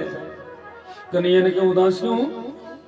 बोले देखो जी अब अपने घर में होती तो कुछ और आनंद होती, यहाँ पर तो अब देखो। भगवान कहने लगे देखो हमारे साथ जो भी कर्म होता है सब कर्म से ही होता है। यदि तुमने कर्म किया हो तो देखो तुम ऐसे पहुंच गए, नहीं तो शादी के साथ आते, ढोलबाजों के साथ। हमारी जीवन में जो भी घटना होती है वो कर्म के अनुसार होती है। जो भी हमें मिलता है वो कर्म के अनुसार ही मिलता है, कर्म से ज्यादा नहीं मिलता। प्रेम से बोलो ना जय श्री कृष्ण।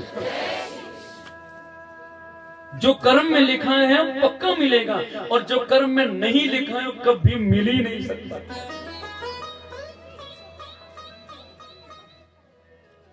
एक बार एक सेठ जी थे, अब सेठ तो सेठ थे, धनवान थे, लेकिन ये कंजूस बहुत था। इनके घर में कभी भी देखो बढ़िया चीज कभी नहीं बनी। ये जो दाल बनाते हैं ना, उस दाल को बनाते हैं और दाल के बीज बीज निकाल देते और पानी के साथ खा लेते। दूसरे दिन तीसरे दिन वही दाल में दोबारा छोंका लगाया, फिर बीज निकालिए, पानी के साथ खा लिया। अच्छा, प्रेम से बोलो जय श्री कृष्ण। आपको मालूम है जितना आनंद का भोजन हमारे पहाड़ों में होता है, उतना कहीं होता ही नहीं। हाँ, एक दिन सेठ की घरवाली बच्चे चले गए मेहमानी में। सेठ से एक इसका नौकर है। सेठ ने आज सोचा, देखो जिंदगी बीत गई, आज तक मैंने कभी बढ़िया खाना नहीं खाया, क्या करना है इसी कंजूसी का। इतना धन होते मुझे कुछ मिला नहीं। सेठ ने सोचा क्यों ना आज कोई बढ़िया बनाया जाए। रात्रि को दुकान बंद करी, घर पहुंचे तो नौकर से कहा, देख भाई आज बढ़िया खीर बना। नौकरों को, हाय राम, इनके घर में कभी दाल बढ़िया नहीं बनती, आज खीर की बात हो रही है। नौकर कहने लगा, लेकिन ये तो बढ़िया हो गया, ये खाएंगे तो मेरे को भी मिलेगा ना। लो जी, नौकर ने बढ़िया खीर बनाई, बढ़िया केसर वेसर डाल के, बढ़िया काजू बादाम डाल के बढ़िया खीर बनी। अच्छा, प्रेम से बोलो जय श्री कृष्ण।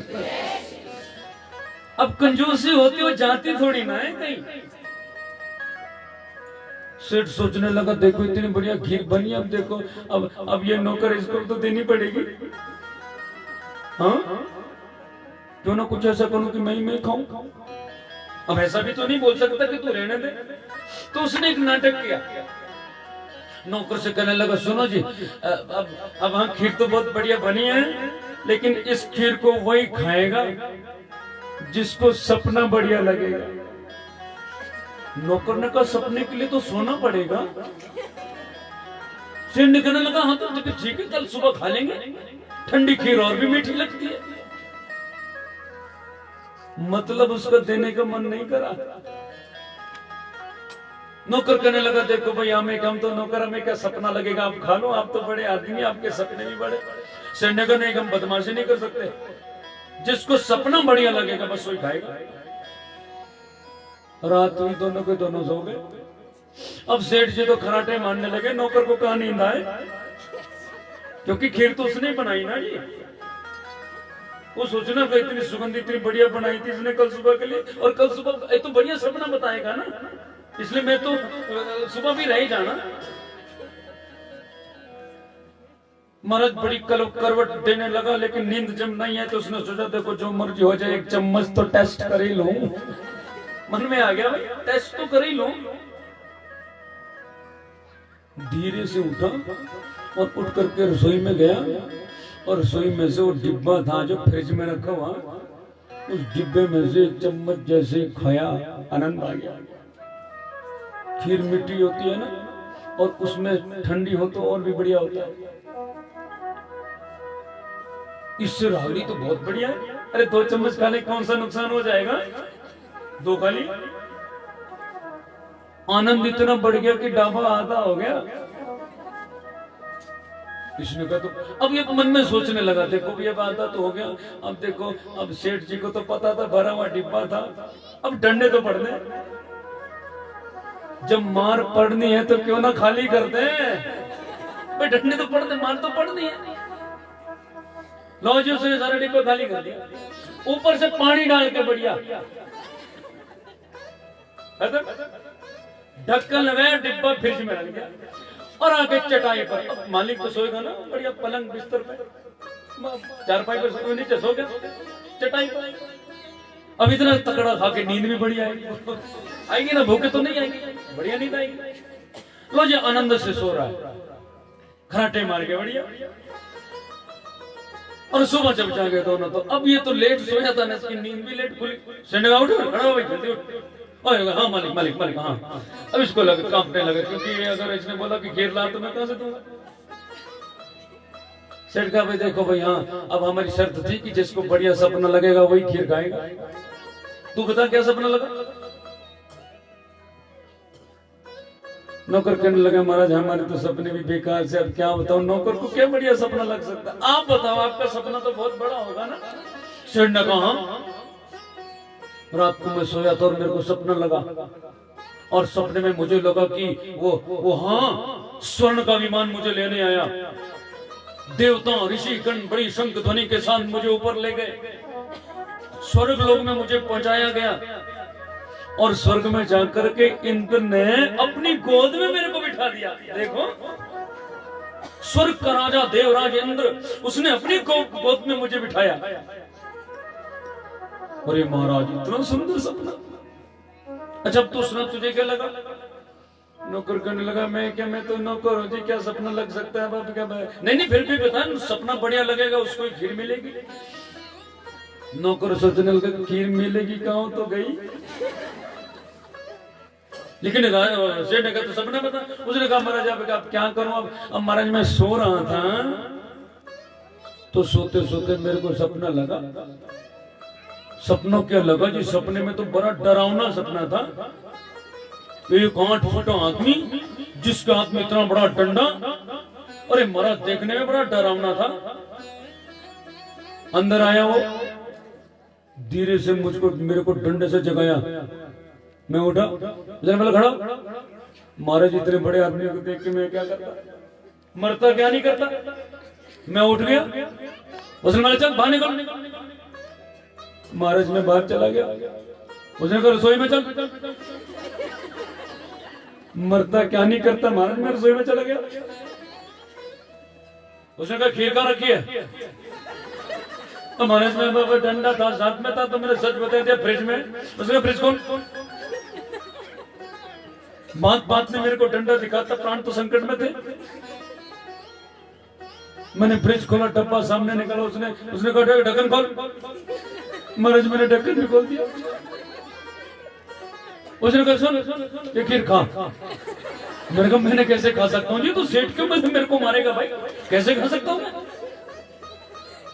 मेरा सेठ नौकरी से निकाला गाला, लेकिन मारेगा, मेरे को खत्म कर देगा। सेठ जी वो डंडे वाला आदमी बोलने लगा सेठ मारेगा सुबह, मैंने मार देना अभी। क्या करता महाराज, मेरे को खानी पड़ी। उसने कहा सारी खा। मैंने कहा थोड़ी सी। सेठ जी नहीं सारी खा। मैंने सारी खत्म कर दी। उसने कहा पानी डाल। बिल्कुल साफ करा दिया जी। मैंने कहा डब्बा बंद करके फ्रिज में रख दे। मैंने रख दिया। उसने कहा चल पीछे। कमरे में छोड़ दिया जी। मैंने कहा सो जा, सुबह तक जगना नहीं चाहिए। सेठ कहने का मतलब तूने खीर खा ली? हाँ जी, अब क्या करता हूँ, डंडे वाला जो आया था। सेठ ने कहा तू मुझे जगा नहीं सकता था क्या? मुझे जगा देता। नौकर कहने लगा आपको कहां जगाता, आप तो इंद्र की गोद में थे स्वर्ग में।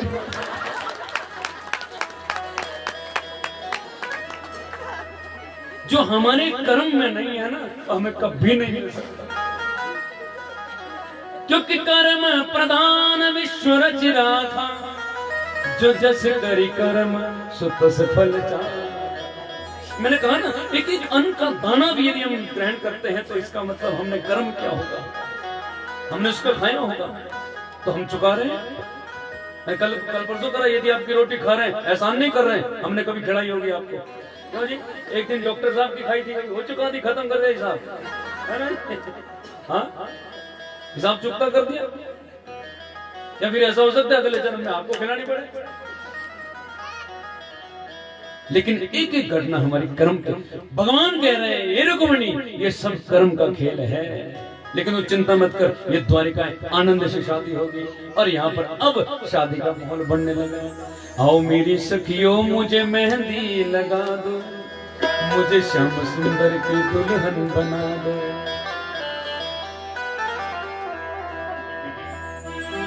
दुल्हन बना दो मुझे ऐसा सजा दो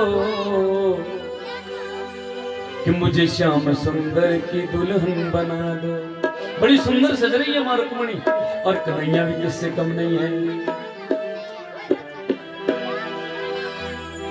भगवान का श्रृंगार हो रहा है।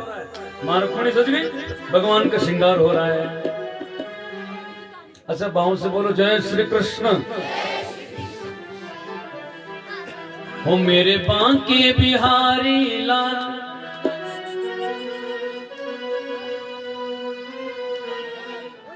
अभी दिख जाएगा कौन कौन बराती है। लड़की वालों की तरफ से उसको क्या बोलते हैं आपके? लड़के वालों की तरफ से तो बराती हो गए, लड़की वालों की तरफ से उनको क्या बोलते हैं? जब लड़की लेके जाते हैं दुल्हन, क्या बोलते हैं? हमारे तो सुपड़ू बोलते हैं, आपके पता नहीं यही बोलते हैं। पता लग जाएगा क्योंकि सुपड़ू तो बेचारे ऐसे रहते हैं, बराती का अगर चक रहता है, हाँ पता लग जाएगा।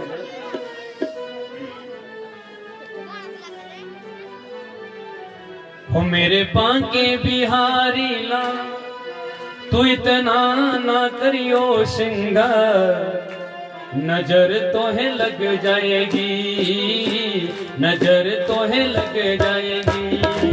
ओ मेरे बांके बिहारी लाल,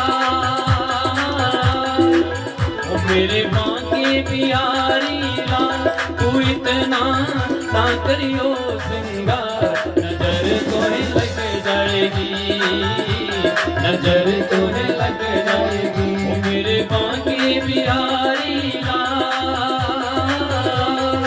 ओ मेरे बांके बिहारी लाल, तू इतना ना करियो श्रृंगार, नजर तोहे लग जाएगी। ओ मेरे लाला नजर तोहे लग जाएगी, ओ मेरे श्यामा नजर तोहे लग जाएगी। ओ मेरे बांके बिहारी लाल।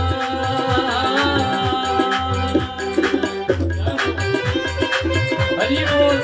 तालियों की सेवा करते हुए जय हो।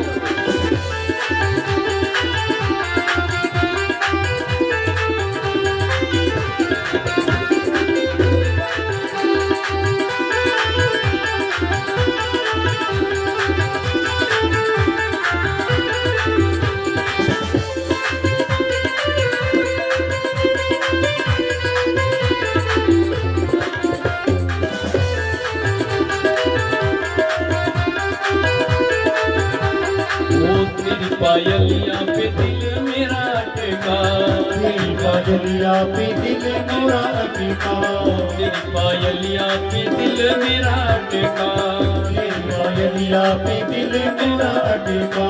प्यारा लगे तेरा पीला पटका, प्यारा लगे तेरा पीला पटका, प्यारा लगे तेरा पीला पीला पटका, प्यारा लगे तेरा पीला पीला पटका। ओ तेरी टेढ़ी मेरी जान, ओ तेरी टेढ़ी मेरी जान, तू इतना ना करियो श्रृंगार, नजर तोहे लग जाएगी, नजर तोहे लग जाएगी। ओ मेरे लाला नजर तोहे लग जाएगी, ओ मेरे श्यामा नजर तोहे लग जाएगी। हरि बोल।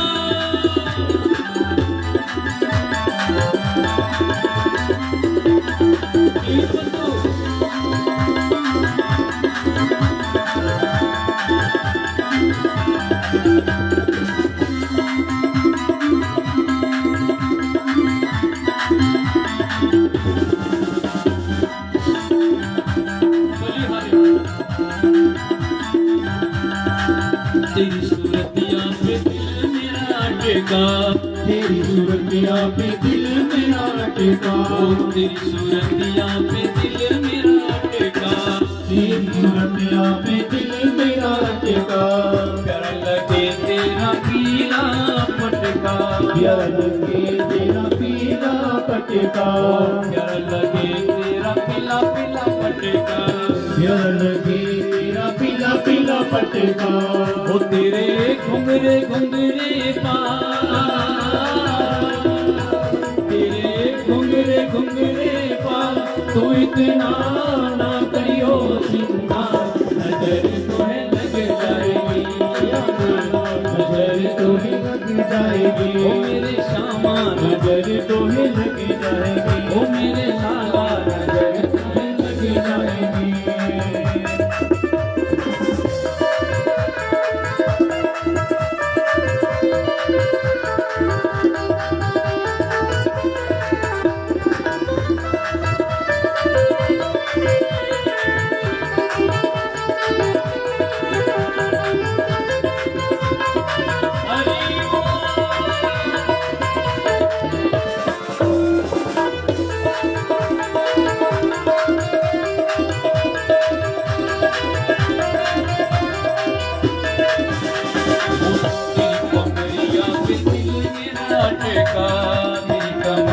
पे दिल मेरा अटका, प्यारा लगे तेरा पीला पटका, प्यारा लगे तेरा पीला पटका, प्यारा लगे तेरा पीला पीला पटका, प्यारा लगे तेरा पीला पीला पटका, वो तेरे गले में जंगी माँ,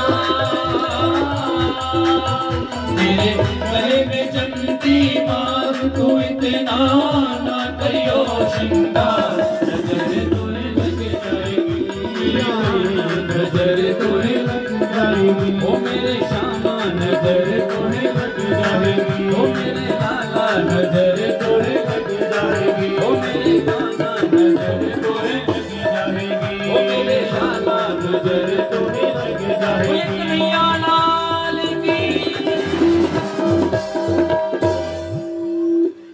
ये तो थे बाराती, अब सुबड़ू की बारी। हाय रे कृष्णा, तोए ऐरी केरी मोरले दिख जाना सारा जोश। बोले वृंदावन बिहारी लाल की, रुक्मणी वल्लभ भगवान की।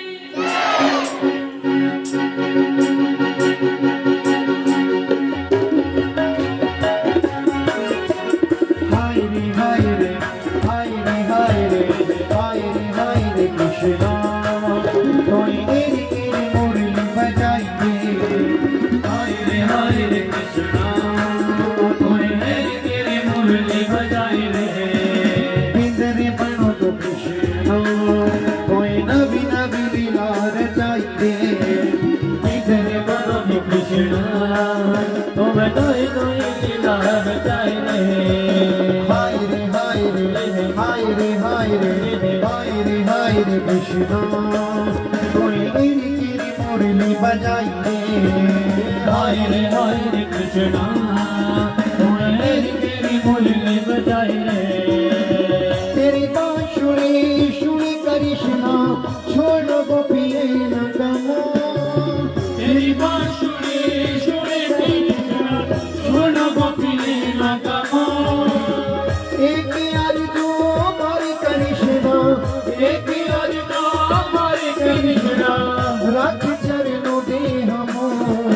हाय रे हाय रे हाय रे हाय रे हाय रे हाय रे कृष्णा कोई तेरी तेरी मुरली बजाइए, हाय रे कृष्णा, तोए ऐरी केरी मुरली बजाई रे।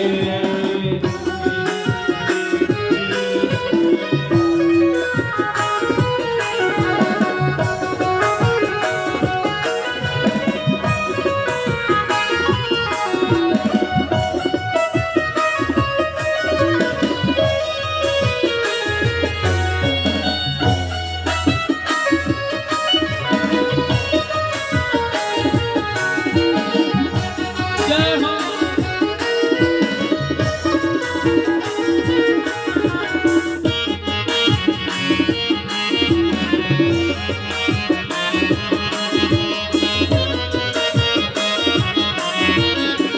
मोरी सुने बोलो ये कृष्णा एक अर्जो तुम्हारी, कोई सुन बोलो हे कृष्णा, एक अर्जो तुम्हारी।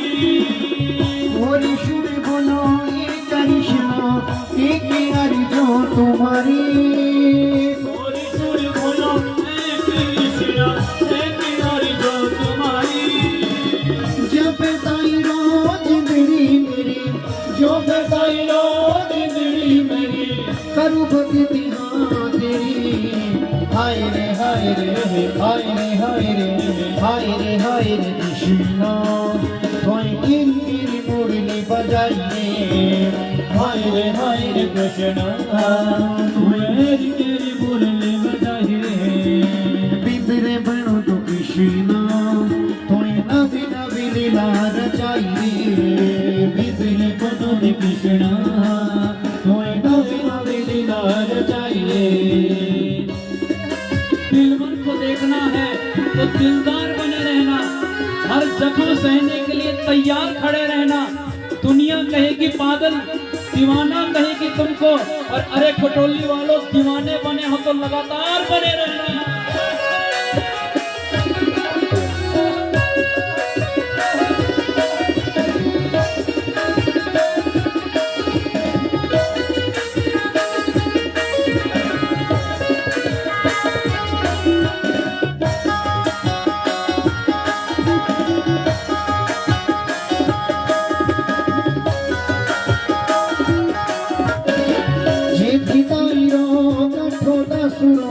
तेरे गुण गाऊं, ये दिखाइयो कठोरा सुनो तेरे गुण गाऊं। जो न रोना जिंदड़ी मेरी, जो न रोना जिंदड़ी मेरी, पैर ठोके आऊं।